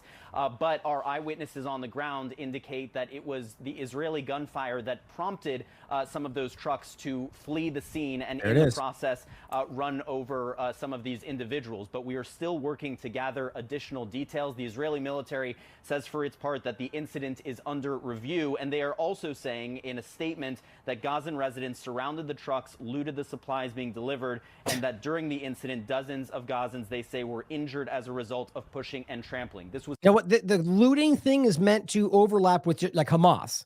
Because think about how ludicrous it is to argue that people who are starving to death, who you're bringing food in for, looted the food from the trucks you brought in for them. I mean, how do you even make sense of that? So the looting is meant to be like groups and Hamas. That's how the Western media frames it. But because the truth is that they see them all as the same thing, they come out and say, well, the Palestinians were looting it. So accidentally, I think, inadvertently showing you that they see them as all the same thing. Clearly more than just pushing and trampling. And we have eyewitnesses making very clear that the Israeli military did indeed open fire on these individuals as well. Which they lied about multiple times for the first couple of days. We should note that this is only happening because of how desperate the humanitarian situation is in northern Gaza. Very few aid trucks have actually been able to make it in there. The World Food Program recently suspended aid deliveries. Challenging. My point is, like, that's Israel's lying about that. Like, I mean, these are foundational lies that even corporate media are showing you. Nope, there's not overflowing with aid, right? Nope, it's not because of Hamas. Nope, it's not because of the UN. Over and over and over. Saying that it was too unsafe. Part of that has to do with a lack of coordination with the Israeli military to get those trucks into a war zone safely in a way that they are not targeted. And it also has to do with the fact that the Israeli military in the past has targeted police officers who have been around those aid convoys. And so there is very little security for these. You combine that lack of security, you combine that with the fact that people are on the brink of famine in northern Gaza, and then the Israeli military also being on the scene, and this is the situation that appears to have arisen. Yep.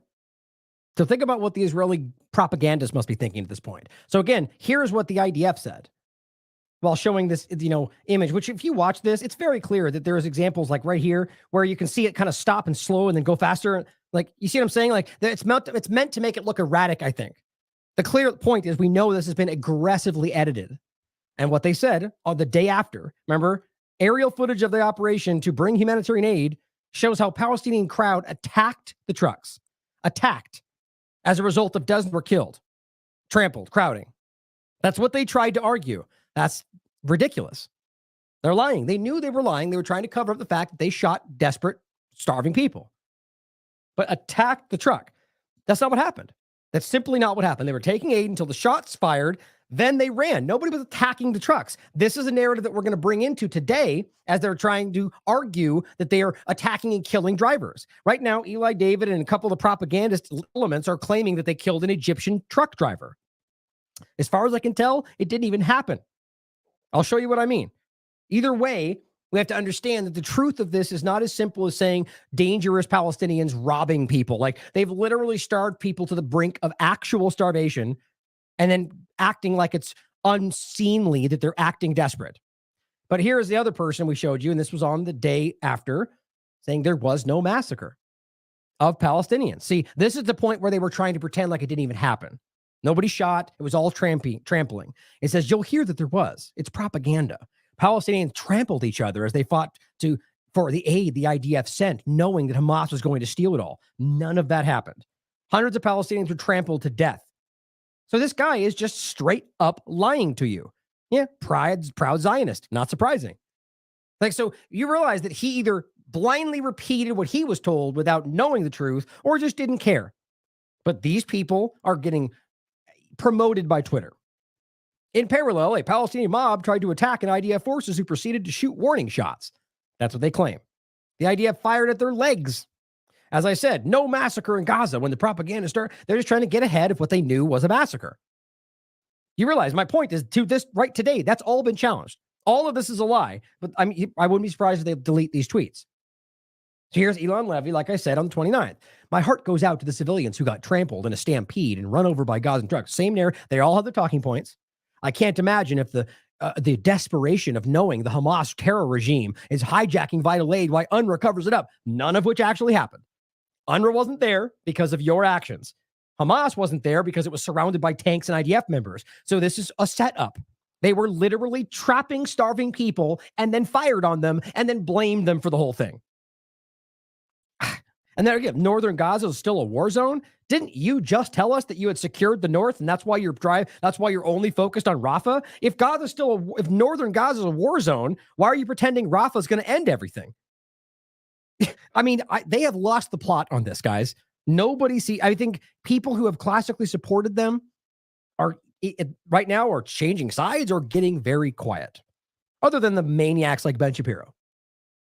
Now, here's what he tweeted first. Let's set the record straight. And guys, this was the later that day, not first, I should say, but so he tweeted this in the morning. That night, even as the information, as even we showed, and even I posted underneath his tweets, showed you they lied. He came out and said IDF forces did not shoot at the convoy. IDF forces did not shoot at people looting the trucks.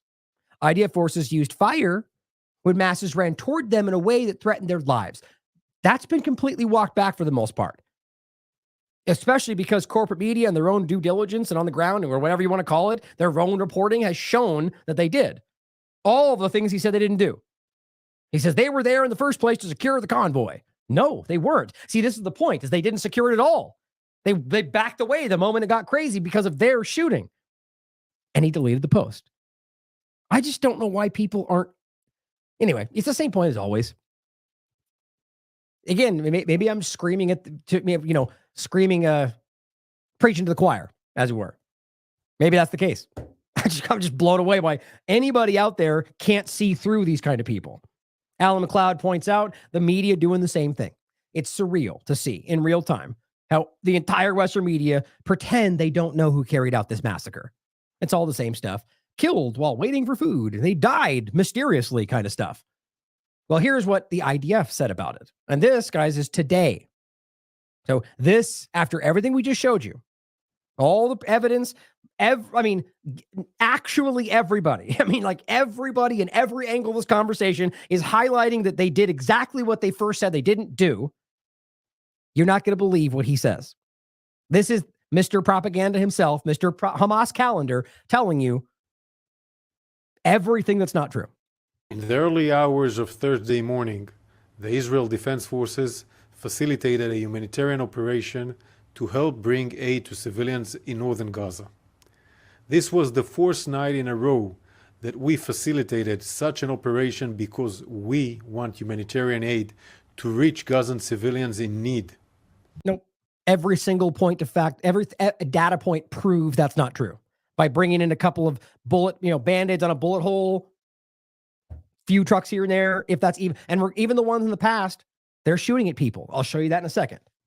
You see, our war is not against the people of Gaza. Our war is against Hamas. No, even though you continually tell us that you are shooting them and their human shield, or that they voted for them, and that they're all dangerous, or everything, or how about calling them barbarians? Not Hamas, but starving people rushing to get food from an aid truck.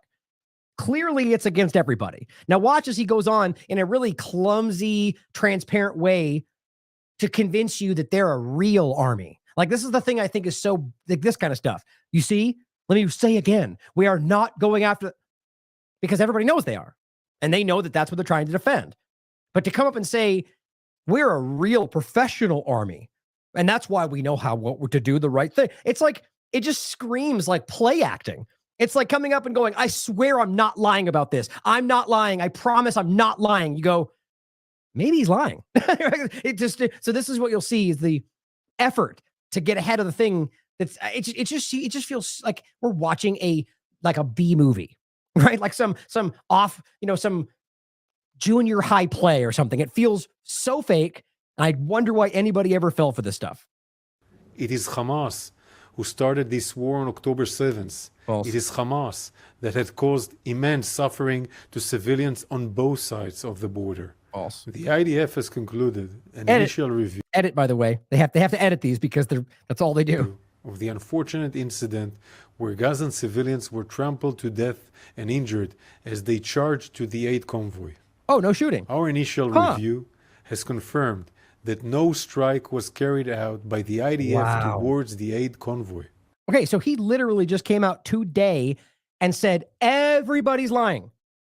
They're in the corporate media reports, the Al Jazeera on the ground, the local Gaza reporters, people that are testifying. I mean, everybody who saw them shoot, and even they have now been forced to admit in many other interviews that they did open fire.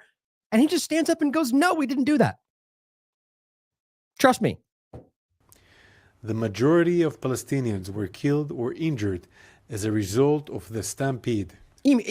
Challenged by the fact that 90% of the bullet holes in them, but we're all Hamas, I guess. From the information we gathered from the commanders and forces on the ground, our initial review has indicated that following the warning shots fired to disperse the stampede and after our forces had started retreating, even though the data on the ground, the videos we can see, and the eyewitness testimonies and the corporate review shows you that after the stampede only started after you shot.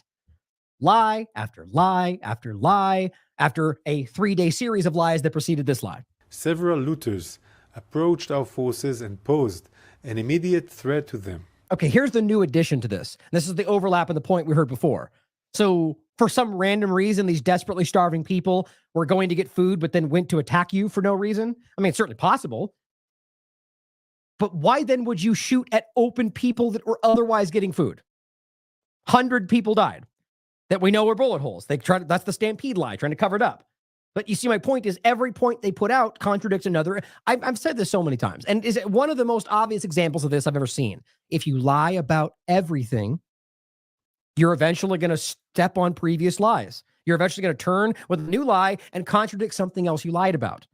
That's what we're seeing every day right now. I mean, within every 30 seconds, the next guy that gets up and says something about it is going to say something different, and their narratives don't line up. It's constant. According to the initial review, the soldiers responded towards several individuals. As a professional military committed to international law, we are committed to examining our operations thoroughly. Have you ever heard any other military representative say that? Since we're a real live military with real official things going on over here, we're going to do a real official investigation. Like, that just screams like you're trying to convince us that you're real. When you're obviously a very, very poor and poorly trained and ineffective military that has been spending the last 75 years of brutal apartheid and shooting women and children. And suddenly that's becoming very transparent as you can barely effectively accomplish what you're trying to accomplish, and you're still doing civilian bombings. I mean, it's just crazy. As a real professional military, I mean, maybe that's just me. To me, I laughed when he said that. As a professional military committed to international law, we are committed to examining our operations thoroughly. We have opened an inquiry to examine the incident further, which will help us reduce the risk of such a tragic incident from occurring again during one of our humanitarian operations. Right. So the whole thing right there was to put out the argument that we're doing humanitarian things and we're going to keep doing it, which is not true. But wait a minute. So you did an investigation that you just claimed you concluded, and here's the proof, but we're going to do more.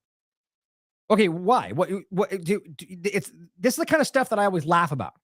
I don't even believe that. I don't think there's any investigation even happening, let alone a second one that's going to go on indefinitely. It's about trying to very clumsily plant into your mind they're still doing work, investigating the problems, and we're going to use it to better ourselves. Why would you do an investigation and then come out and give you partial, like you just said, this is what happened. So didn't you conclude the investigation? What are you going to find more about, and what are you investigating further? Are there more people you need to talk to? Is there more video to comb through? And if that's the case, then why did you come out and tell us something now as if it's complete? You get my point? Like, I just am completely blown away by how ineffective, inept these people are.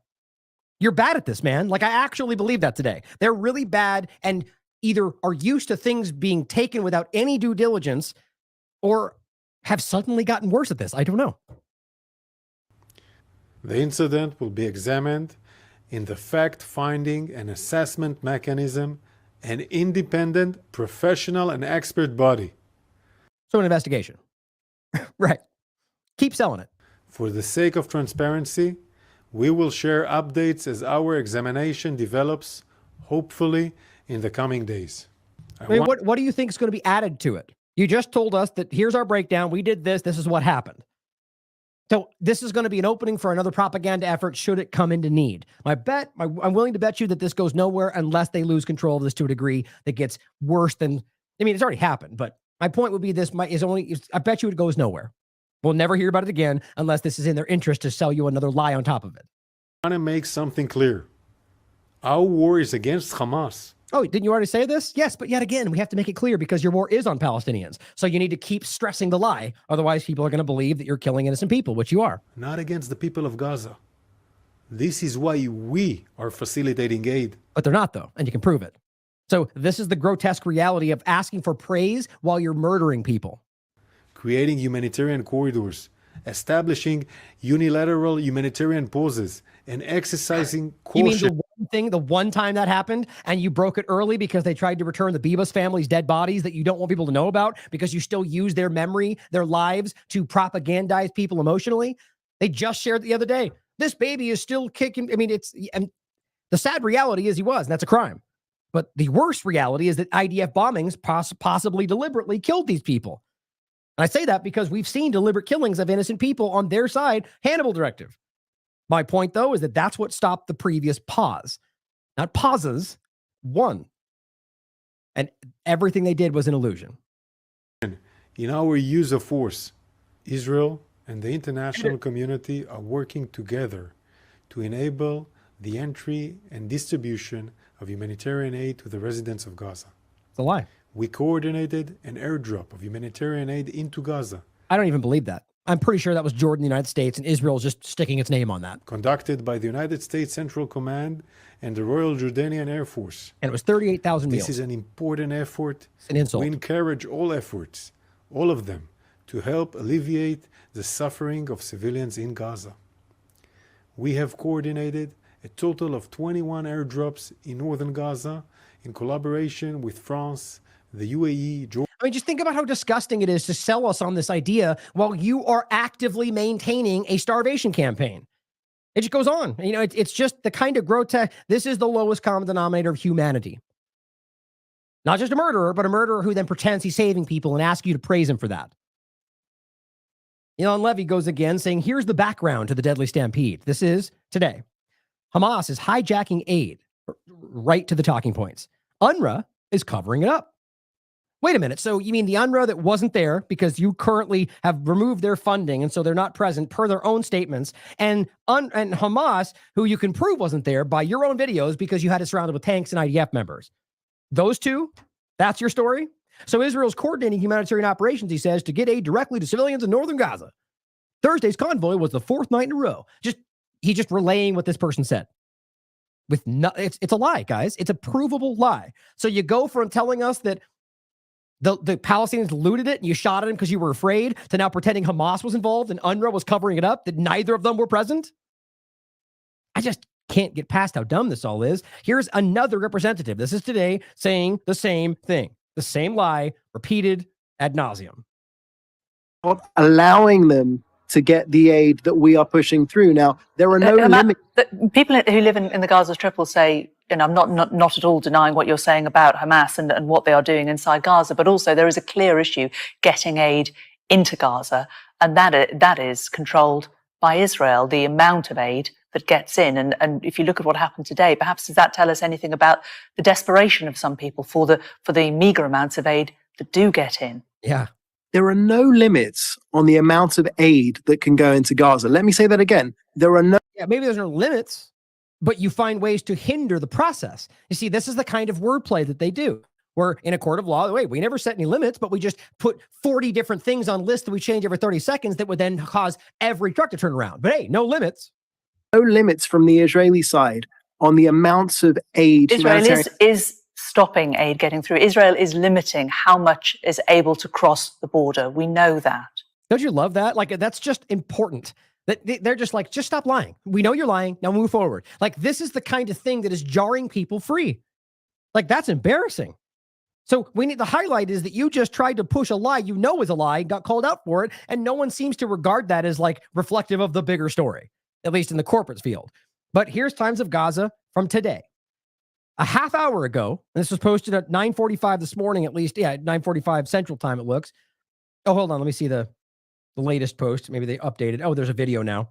So let's see. First, it said, half an hour ago, Israeli airstrikes targeted Palestinian civilians waiting for aid trucks with flour near the Kuwaiti roundabout in Gaza City. Okay, so this is today, after what just happened, after being caught by everybody for knowingly setting people up. They're just doing it again. I mean, I guess at some point when you just realize that you're caught anyway, why would you even pull the mask off? I mean, I don't know. I don't know what the argument would be, but this is wild. And this is just one of the videos. I think I've got a couple of them. I'll show you. Also, I think I'll go show you one on the next one. This is just a video of people in the hospital, bombed, and it's hard to watch. Yeah, this is the video that was shared by Quds News Network saying the same thing.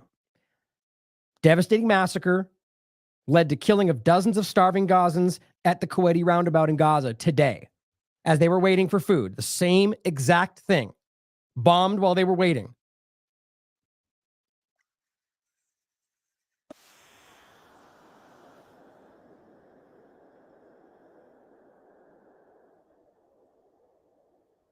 And here's what's so alarming about this. So I started looking into this today. And I found things that seemed like two different incidents. And I only see that the majority of coverage being about one. But as far as I can tell, there's actually been two more.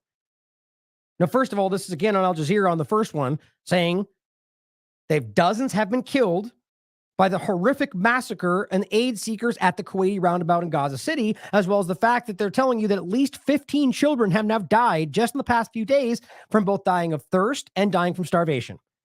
Every day this is happening now, and we're pretending like it's not going on. Now, first, before we point out the other one that happened today, realizing this is not even the first time, and this is our point about how this is not new since October 7th, but not even new within that. Like, this has been happening a long time. But just since October 7th, they've been shooting at people getting aid from the very beginning. Here is the example of the Kuwaiti roundabout already happening, right? So this is as of today, March 3rd. They're shooting and bombing aid trucks and people getting aid at that location. Here is the Cradle reporting this on January 25th. So January, the beginning of this year, Israeli tanks open fire on hundreds of Gazans waiting for aid at the Kuwaiti roundabout. So this is just a process, guys, where people are just finally paying attention. They're shooting, murdering, torturing these people, marching them left and right, removing their homes, destroying their belongings, popping shots at whoever they want, murdering, raping, stealing, anywhere they are, settlers displacing in the West Bank, doing all the same things. That's the reality of what's going on. This is not new. And here's another example. TMJ sharing this. And this is what's crazy is what her argument is anyway. Right when Elon Levy was trying to rehash this today, going, here's the background to the other thing we already lied about, even though everyone's exposing it. And by the way, even this image has changed. Look what they changed it. Like, why did you edit the still shot? That's not what it looks like. They made those darker. It's like it's all so psychological manipulation. But the point is that right when he was posting this was apparently right when this was happening. Another event, and all this is showing you is this truck. This looks like in the same general area. Actually, what they're saying is in Deir al-Balah. I'll show you some other clips in a second. Definitely an aid truck. It's bombed, destroyed. And apparently there were people that died when this happened. And the idea being it's right up near the beach. So it seems like close to the same area, possibly by the other one. You guys tell me where that exact location is. Deir al-Balah. There's the video of it happening. But here's Lord Bibo just sharing the same thing. Israeli Air Force hits another aid truck. Just when one massacre's over, there's another new one.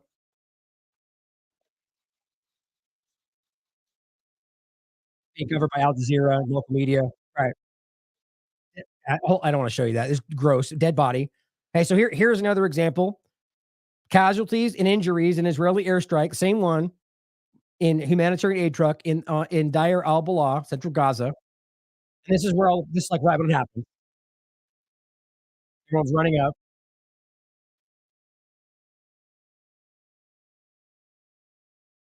The point is, and this is what happens every time. As people are there, you get shots fired at them while they're there. I mean, this is after the fact. Same thing that happened at the Flower Massacre, and it's been going on since the beginning. Shots are fired as people are going up to save bodies. It's the same thing you see everywhere. In Yemen, that's what the U.S. and Saudi Arabia were doing. You shoot people, and then when they go to bring the ambulances in, you bomb the ambulances. That's the same tactics.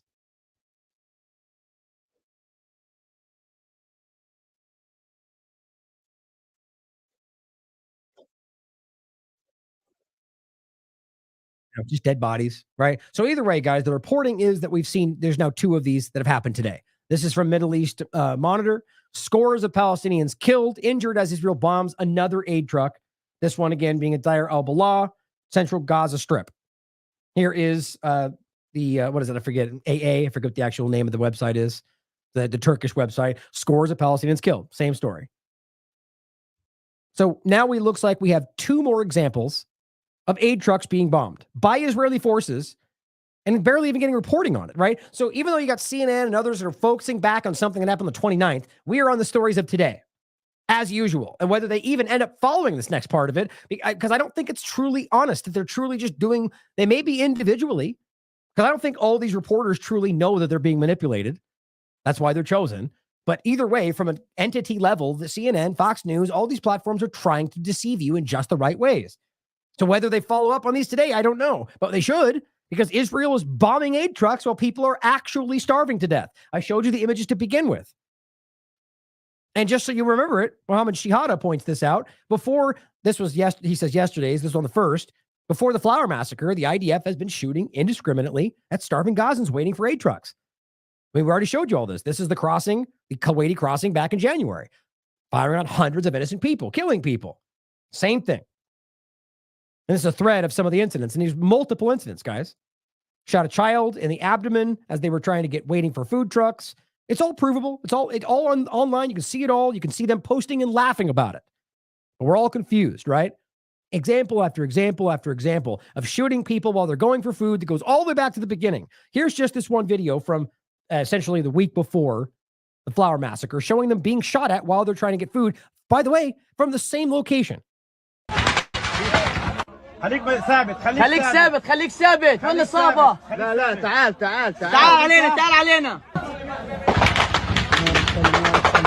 نعم الوكيل حسبي الله ونعم الوكيل انت بخير حسبي الله يرحمه الله يرحمه اشهد لا اله الا الله جماعة علشان He says for $10 $10 لازم اموت I have to die لازم اجيب flour bag. كيس طحين لازم نموت في غزة Die in Gaza and feel humiliated for a bag of flour.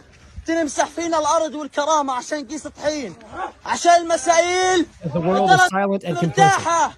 ومبسوطه واحنا بدناش نضايق عليهم خليكم القطن والحنين نايمين واحنا بنموت شباب رجال بموت. And the point, obviously, guys, like the story is, the discussion point goes, just like in historical times, what did you do?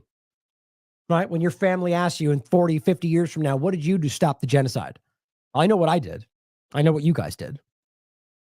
But I know what some people didn't. And they'll always have to live with that. Now, here's the other thing. People like this probably don't care. Here's my example to kind of wrap up tonight, where this is another example of a truck. But what's interesting to me is it's happening at the same time. I'm wondering if this is a deliberate distraction, right? So, and I just a thought, because here's what we're talking about. We have a Flower Massacre that even the corporate media is breaking down and making them look really bad. Then you've got two more examples in and of themselves where people have died today shooting aid trucks. And then weirdly enough, at the same time, you've got an example of a truck that rolled off the road. It's just a truck that's off the side of the road where people who are desperately starving to death run up and grab the food. That's what happened. And here's what he says. Quote, innocent Palestinian civilians, meaning again that David really wants you to know that there is no innocent Palestinians while pretending like only Hamas is bad, just showing you how internally disgusting the people are. He says, killed the driver of an Egyptian humanitarian truck and looted the truck. Barbarians. He calls innocent, starving Palestinians barbarians, showing you again, collective punishment is his mantra. But the point of this is he shares this from Hamas atrocities. Here is Visregard 24, who shared this before he did, also from Hamas atrocities, also saying Palestinians caused an Egyptian humanitarian truck to crash and kill the driver, which is, in my opinion, is where he got that from. Because that's not what happened as far as I can tell. But remember, Visregard's the one that's already been like routinely deleting tweets that they put because it's false, it's fake. We're retweeting things that you could prove didn't even happen. This is a platform that's dedicated to propaganda. It's not a news organization. They're pro-Israel nonstop, just like Eli David. Whatever is working for me, just like we're going to watch right here. So let's look at the count they took it from. Right, 1.7 million views for this post. They got it from Hamas Atrocities, which is another pro-Israel account. But what did they share? Same video, same music and everything. And here's what they said: aid truck raided in Gaza after losing control. So that's actually what happened. And it says falling off the road. But here's what they wrote. Possibly because the mob threw stones. Now, even if you think that's what happened, think about the idea. Again, you have a child that's going to starve tonight. Your family's dying in front of you, and you see food driving by. Are we really going to start splitting hairs about what they're going to do to not die that day? Like, this is how crazy this has gotten. But we don't even know if that's what happened. The point is, he goes, well, maybe they threw rocks. I don't know. And he says, it's not that aid is not entering. Yes, it is. And everybody can prove that. But he goes, it's the total failure of the local distribution. Read Hamas. Okay. I disagree with that actually in the general sense, but what you're now doing is highlighting the fact that they are not doing their job as Israeli government. Because if you're the one that's saying you've dismantled Hamas in this area, which is what they've said, and that Hamas is the terrorist organization, and that you are occupying the area, which means you're legally responsible for controlling this, or even if you're not occupying it, any other group like Jordan or the rest of them are providing security, are being next to the aid, or distributing that aid. Only Israel's dumping it in there and then blaming them as they shoot at them and stuff goes crazy. So you see, no matter what they do, they're lying. They're getting caught. It's nobody's fault but Israel at every angle of this. Then a truck that rolls off the road, or maybe they got hit with stones. And I mean, why would that cause them to drive off the road? I don't know. I'm wondering whether this was a setup again to just not shooting anybody, but just making it look, see, they're looting and they're raiding. But then this gets turned into because they just can't not lie that they killed the driver too. Now, as far as I can tell, there's only one thing on the internet that I can find that is making that argument. Now, I don't know whether this stems from their statement or not. The timing seems to stem from what they're pointing to, but this is the article, and this is from some Hong Kong newspaper. Posted this yesterday, saying, tragic end for an aid driver. Now, all you get from this is, it says up here, in an incident, and it's highlighting a truck that's not involved in this, so it's like a static, stock image, saying a truck driver was brutally killed in Gaza. The driver, part of a convoy delivering aid, became the latest casualty in a raging grip. It doesn't say anything about where he was from. I mean, and if you really get into this, it does say the death of an Egyptian truck driver. But either way, that's it. The rest of it goes into all the rest of the conversations. Scenes from Al Rashid Street, not that they're necessarily even connected. It just goes into what just happened to the Flower Massacre. It goes into the reaction for it. So all you get is this statement. Where's that coming from? I can't find literally any evidence for this. Then you've got a Instagram post that simply highlights that article and the image from it, not even a link. Okay, so you have this coming out before, and I think this is what they're using to try to pretend. And this is what Visregrad is pointing to, claiming this. It says, Egyptian truck driver warns other truck drivers not to volunteer to drive humanitarian aid because they're being attacked, is what they're saying. One was severely beaten after being dragged out of his truck a few days ago. Okay, wait a minute. Didn't you just say they were killed? Isn't that what you just said? Where's this example of being killed? Because realize this image in this video is otherwise being used to argue that they're killing people. This is what's happening. So this, to me, seems like a completely fabricated narrative to try to downplay what we just saw and the two they just killed today by making up an entire story based off a truck that probably was driven off the road on purpose to create a manufactured story. Either way, a truck that was not attacked, that was simply taken after it was sitting there on the road, and the person was not killed, even according to the people that posted the story. And then it becomes because David says so, and because a propaganda platform says so, that he got killed. Now, if a story comes out that I haven't seen where a driver got killed, then we'll talk about it. But this is why these people never post source material. But either way, the point comes back to the fact that who was responsible for the aid. So nobody was protecting the driver. Whose fault is that? Israel's fault. So it just doesn't matter how you spin this. They are using they're shooting themselves in the feet by pointing this stuff out, even if it's true. But I don't think it is. I really don't. Here's the video that they're showing you. And what's funny to me is they cut out the last 6 seconds when they share this, and I'll show you why. It's just everything about this is dishonest. And all it says. Now, and the other point is, I can't verify this is even real. This seems to be a driver they're pretending is from what happened at the Flower Massacre and saying, this is what happened to the trucks. Saying, please don't cross the border, showing a window crashed in. I can't see who this is. I can't verify it's not an IDF member. See what I'm saying? The Palestinians have destroyed all of our trucks. Well, is that what happened? So, you see them being caught in every other angle of the story lying about it. Why wouldn't they just make this up too? See my point? So you beat up the trucks, you break things, and you come back and you go, see, they were all looting, and that's what happened. Yeah, they were starving to death, so even if they were, it doesn't really shock anybody. But you shot everybody, and this is the story? Look at the damage they caused to the trucks. They threw rocks at us, breaking the windshield. You see how these are now overlapping, right? They threw trucks and ran off the road, but this is actually from the Flower Massacre. This is because this was posted early on the 3rd, right? Whereas this story was posted late on the 2nd, and this is discussing a follow-up. This is a driver pointing back. In any case, I don't see anybody dying. It says the blood of one of the drivers. He says, you see what they did to the truck? So now it's somebody different speaking. I don't even know how that makes sense. Look at this. He says, this is the behavior of the Gazan people. That's where it ends. But here's what was actually posted. This is what I think is so ridiculous. These people lie all the time. So it ended here.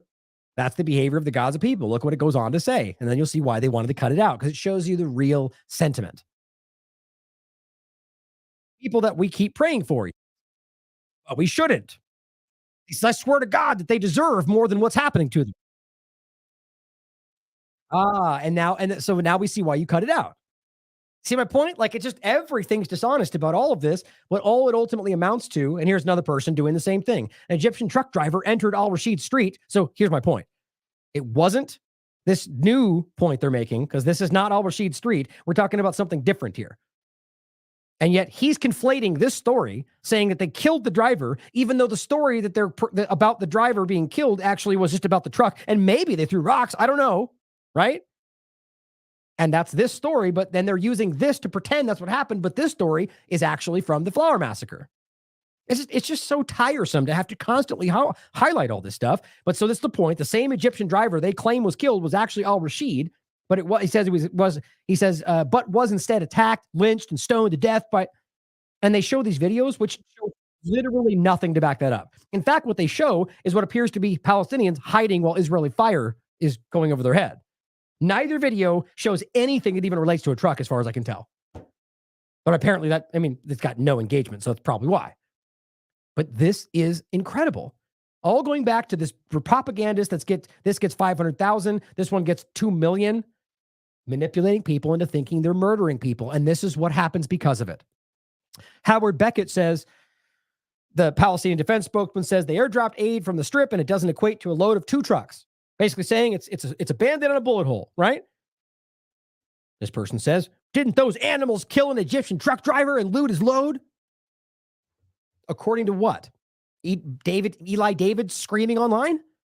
Using other posts that don't even amount to what he said? But you see, this is what happens. Whether this guy is another part of the agenda or not, people get manipulated by the idea that, well, they murdered somebody. It's not even true. Here's a video, Femi saying something I think is important. Today's episode of Western countries pretending we're the good guys, you might have seen that the United States is sending humanitarian aid to Gaza, just like we did a week ago, and it doesn't mean shit. Let me give you an example. At one point, the money that the UK was making by selling weapons to Saudi Arabia, which they were using to bomb hospitals and schools in Yemen, killing thousands upon thousands of civilians, was 10 times more than the money we gave in humanitarian aid to Yemen. So given that the UK and the US have refused to stop selling bombs to Israel while they commit genocide in Gaza, we don't get to pat ourselves on the back for sending them a few snacks. This is nothing but moral pantomime. Ooh, I got it. Just in time. I agree. Moral pantomime or humanitarian aid pantomime, right? They're pretending. It's an illusion. In fact, they're benefiting from the murder, as he said with Saudi Arabia and Yemen, to such a degree that they're profiting from their illusion while actually reaping praise from some people that don't realize that they're lying. This is the point. This is the lowest of the low, in my opinion. But here's what somebody did in response. To that point, they say, they are probably having to drop the aid because Egyptian truck drivers have been stoned. One truck driver died. Why are the Palestinians and government not policing this? Well, because it's the Israeli government's responsibility and that they've destroyed whatever was the semblance of some kind of leadership, right? You can't pretend that your game is to destroy all of Hamas, who you made sure was in charge. That's a provable fact. And then pretend like nobody's there to take care of everything because you destroyed them. On top of that, it is still your obligation to make sure that the aid you're delivering is protected. But these people don't know that. They're just screaming the narrative. But here is Visregard again. Egyptian truck driver warned the truck drivers not to volunteer, saying he was beaten up, right? Using the video that I showed you where they don't even discuss being killed. But this is my point. It all connects back to the same lie. It became this lie that they say from this one based on the same image, but they're not even the same thing. This is in a different location. This is from the Flower Massacre in Al Rashid. They don't care. I mean, do you guys just see how mind-blowing this is? Like, these people are just picking things up. They know some of us are going to see right through. They just don't care. Here's Colin Rugg saying, Just in, United States has dropped humanitarian aid. Oh my God, it's all fantastic and great, even though it's ridiculous. It is an illusion. But partisan players are going to lean into whatever works for them. Here's a great article from the Cradle saying humanitarian aid drops into Gaza only theater, according to pretty much every aid group you want to talk to. And on top of that, let's not forget that this is from February 2013, excuse me. You can show, it's just like the images and the videos of them shooting at people at aid convoys, going back to the beginning of time of occupation of Palestine, but October 7th forward for sure. You can show an endless amount of videos of them destroying bakeries and food locations and markets and destroying and burning food warehouses on February 13th while they're starving people to death. Are we still pretending like they're trying to feed them? Israeli soldiers posted a video of themselves on social media celebrating the destruction and burning of food warehouses. This comes as they're dying of starvation. Here's a video of burning food warehouses in Gaza posted by the Israeli soldiers. I mean, it's constant. They're praising this. And here's Ryan Grimm pointing out, not that, first of all, this is a Daniel Goldman saying, after Hamas's misinformation about the Al-Ali hospital attack, which don't forget, the Israeli government bombed, the tweet went out first by Naftali, claiming that it was because Hamas was there until the wrong narrative was put out. He deleted that and then said, nope, it was Hamas. Just like Elon Levy just deleted a tweet and sold the narrative the other way because they're liars. But he says the misinformation about Al-Ali hospital attack in October, why would anybody, especially the media, believe Hamas about the convoy? Say, pointing back at another false flag narrative lie to try to pretend like that justifies why we shouldn't believe them today. Don't look at the evidence, ignore your lying eyes, and just trust narrative. That's the point.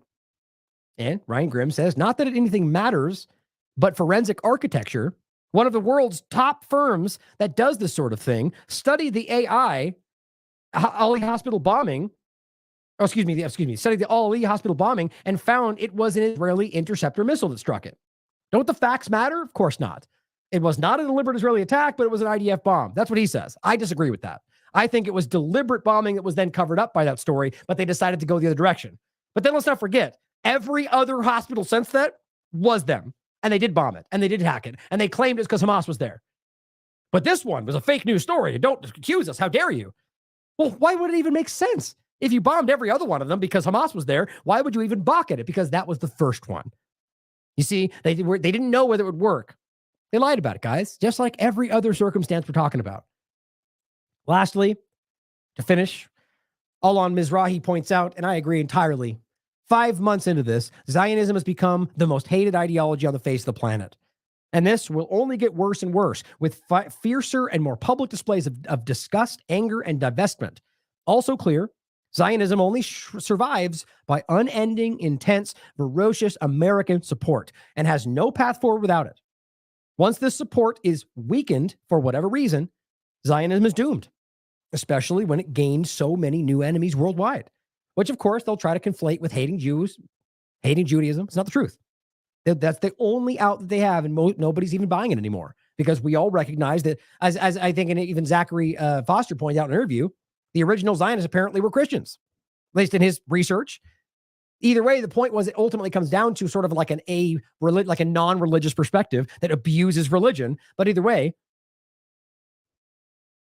it's just become the most transparent thing in the world that people are now realizing the history and the background. It shows you that they're just not who they say they are. And that ultimately trying to conflate this with hating a specific type of person is the only way you can try to bury the reality of your history, the reality of what you did to get where you are, and the reality of what you're currently doing. Which doesn't matter what religion or ethnicity or whatever you point at. As I said, there is no narrative that hides 15,000 murdering children or murdering 50,000 children. Israelis and Jews, he says, will have to live with the sad consequences of this many, many years and generations after the current crazed and psychopathic leadership is dead and gone. Which, yes, that will in some ways translate to irrational hatred towards people that don't deserve it. Just simply because someone is Israeli, that suddenly now it's the same thing that happened with Germans after World War II. Not every German was a Nazi, right? But the problem is that that is the game that happens from the other side of this, right? Where there are people intent on making you think that every Israeli is and we just have to be objective and stop falling to the political games and all this. Human life matters. Always. But we have to realize that there are people that will always try to play, spin you and create narratives that make you think that there are reasons and justifications for why sometimes they don't. That's the illusion. It says Israelis and Jews will have to live with this for years to come. Their children and grandchildren will never understand why they did this, how they let it happen. And in the name of what Zionism chose to be the most hated ideology on earth, and stuck to it for months and years, exposing itself as a force devoid of any remnants of humanity. And in Cuba, stood up on the 2nd, literally saying that this was, what was it? Oh, well, I think they were, standing up in support of Palestine, saying hands off Rafah. Israeli, this was just a report that included last minute that Orwell sent me that we already mentioned. I'm not going to show the image because it's just something that will haunt you for the rest of your life. But we told you about the examples that were shown of children that were smashed, rolled over with tanks, and all you could make out was their hands with zip ties still on them. That's it's very real. And Euromed Human Rights Monitor has proven that, and many other investigations that have shown it. You just can't hide from stuff like this. And Press TV, Israeli tanks deliberately ran over Palestinians in Gaza. It's the true nature of what's going on. And I'm going to leave you with a pretty long clip, but I want you to watch this.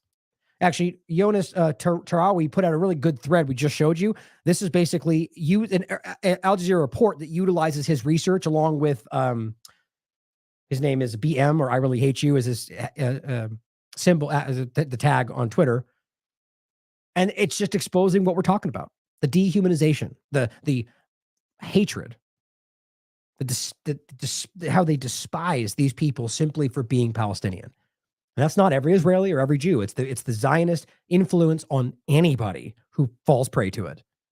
And that's the important thing to leave you with today, is that everything shows you the truth of what we're staring at here. If you just pay attention to it, if you stand back and open your mind to the provable data that's in front of you, and instead of looking to the narrative that they want you to flavor it all with, and sometimes just ignore it entirely.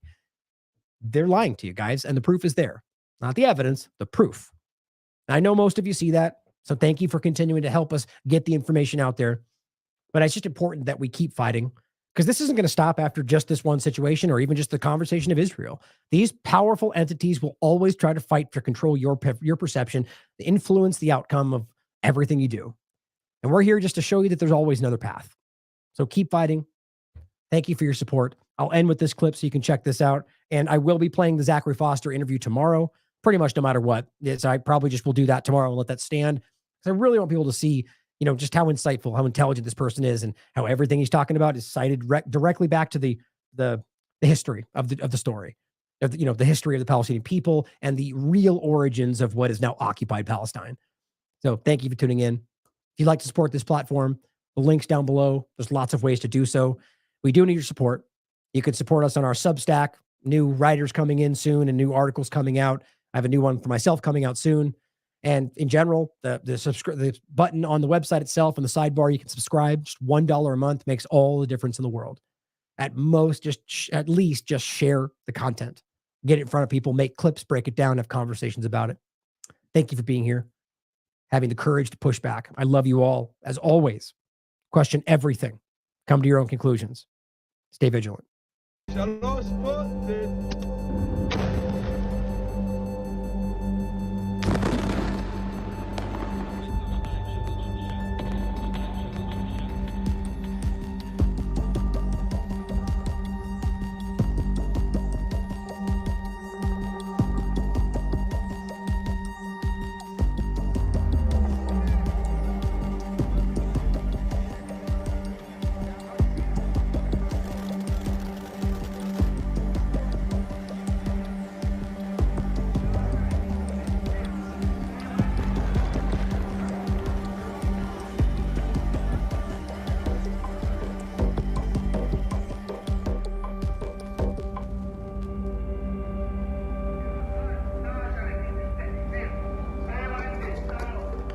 There has been a remarkable number of videos posted by Israeli soldiers on social media depicting themselves pillaging property mocking the death and destruction that they are causing, and most egregiously torturing, humiliating, and mocking detained Palestinian prisoners.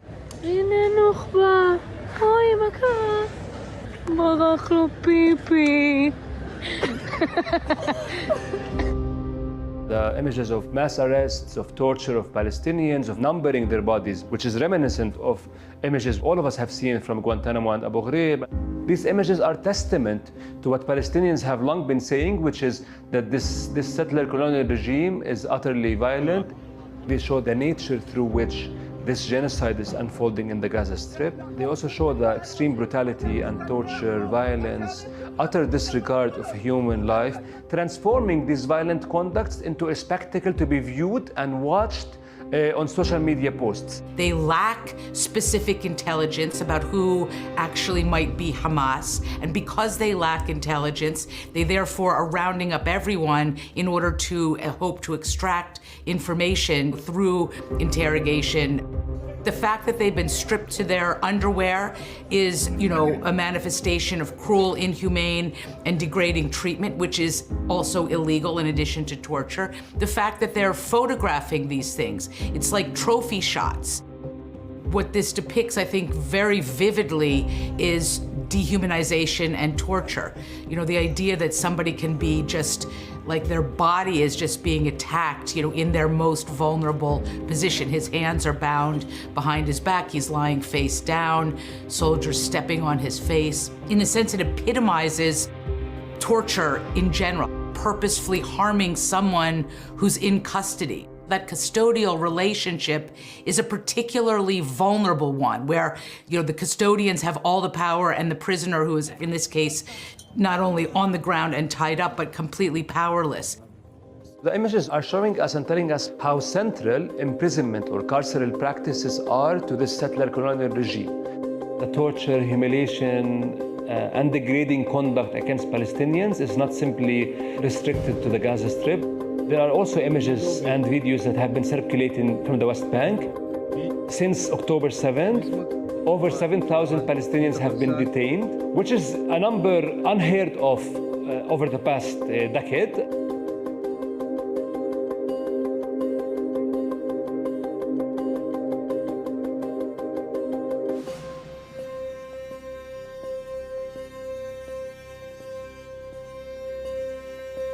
Israeli soldiers have quite remarkably taken to converting their massive, really unprecedented destruction of Palestinian homes, hospitals, mosques, universities, churches, schools, into entertainment videos.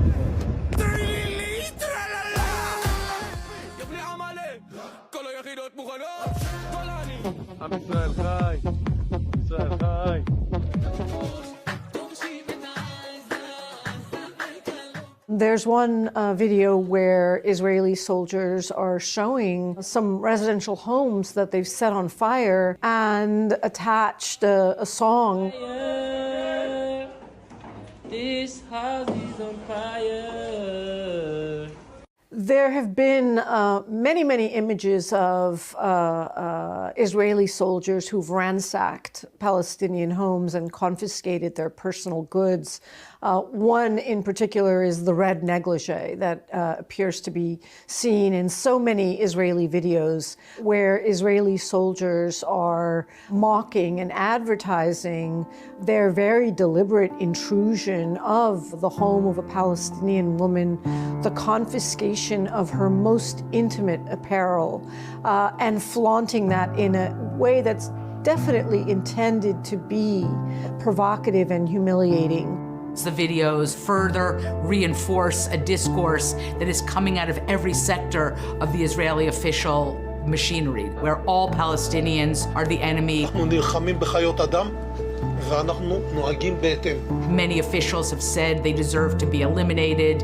And you see it manifested in that kind of joie de vivre, that soldiers are expressing as they destroy Palestinian homes. And there is a consumption of this kind of image that kind of fortifies the anger, the hatred, the anti-Palestinian sentiment, and the kind of complete disregard of the humanity of Palestinian civilians. There's such a high level of confidence among these IDF soldiers that they can do whatever they want. To say to the whole world, look at what we're doing to Palestinians in Gaza, look at how we are brutalizing detainees, look at how we're humiliating every single man, woman, and child as we destroy their homes, set fire to them, and make fun of it.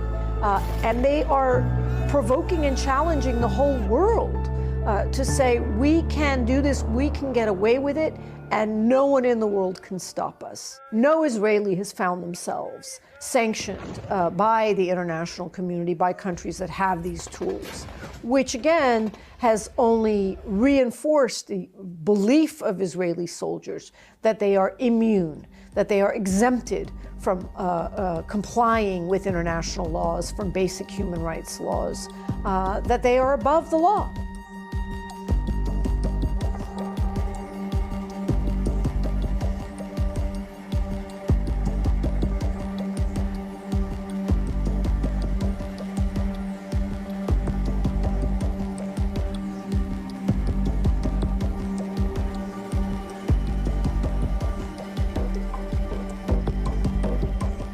Since the beginning of this genocidal war, reservists have been called up. And who are the reservists? They are the entire proportion of the Israeli society. There are teachers, professors, students, doctors, medics, artists, writers, journalists. These images, they are not only directed to a small audience, they are directed to a broad audience.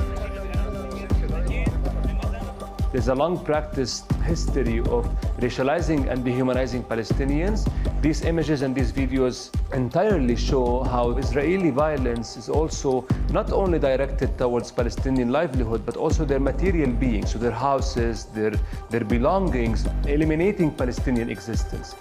History has taught us that the dehumanization of subjects is essential to the infliction of violence. I think Israel has perfected this in discourse and in practice, but this is not new. It dates back to the beginning of this state, through which Palestinians were expelled, degraded, humiliated, killed, and effectively, forcibly disappeared.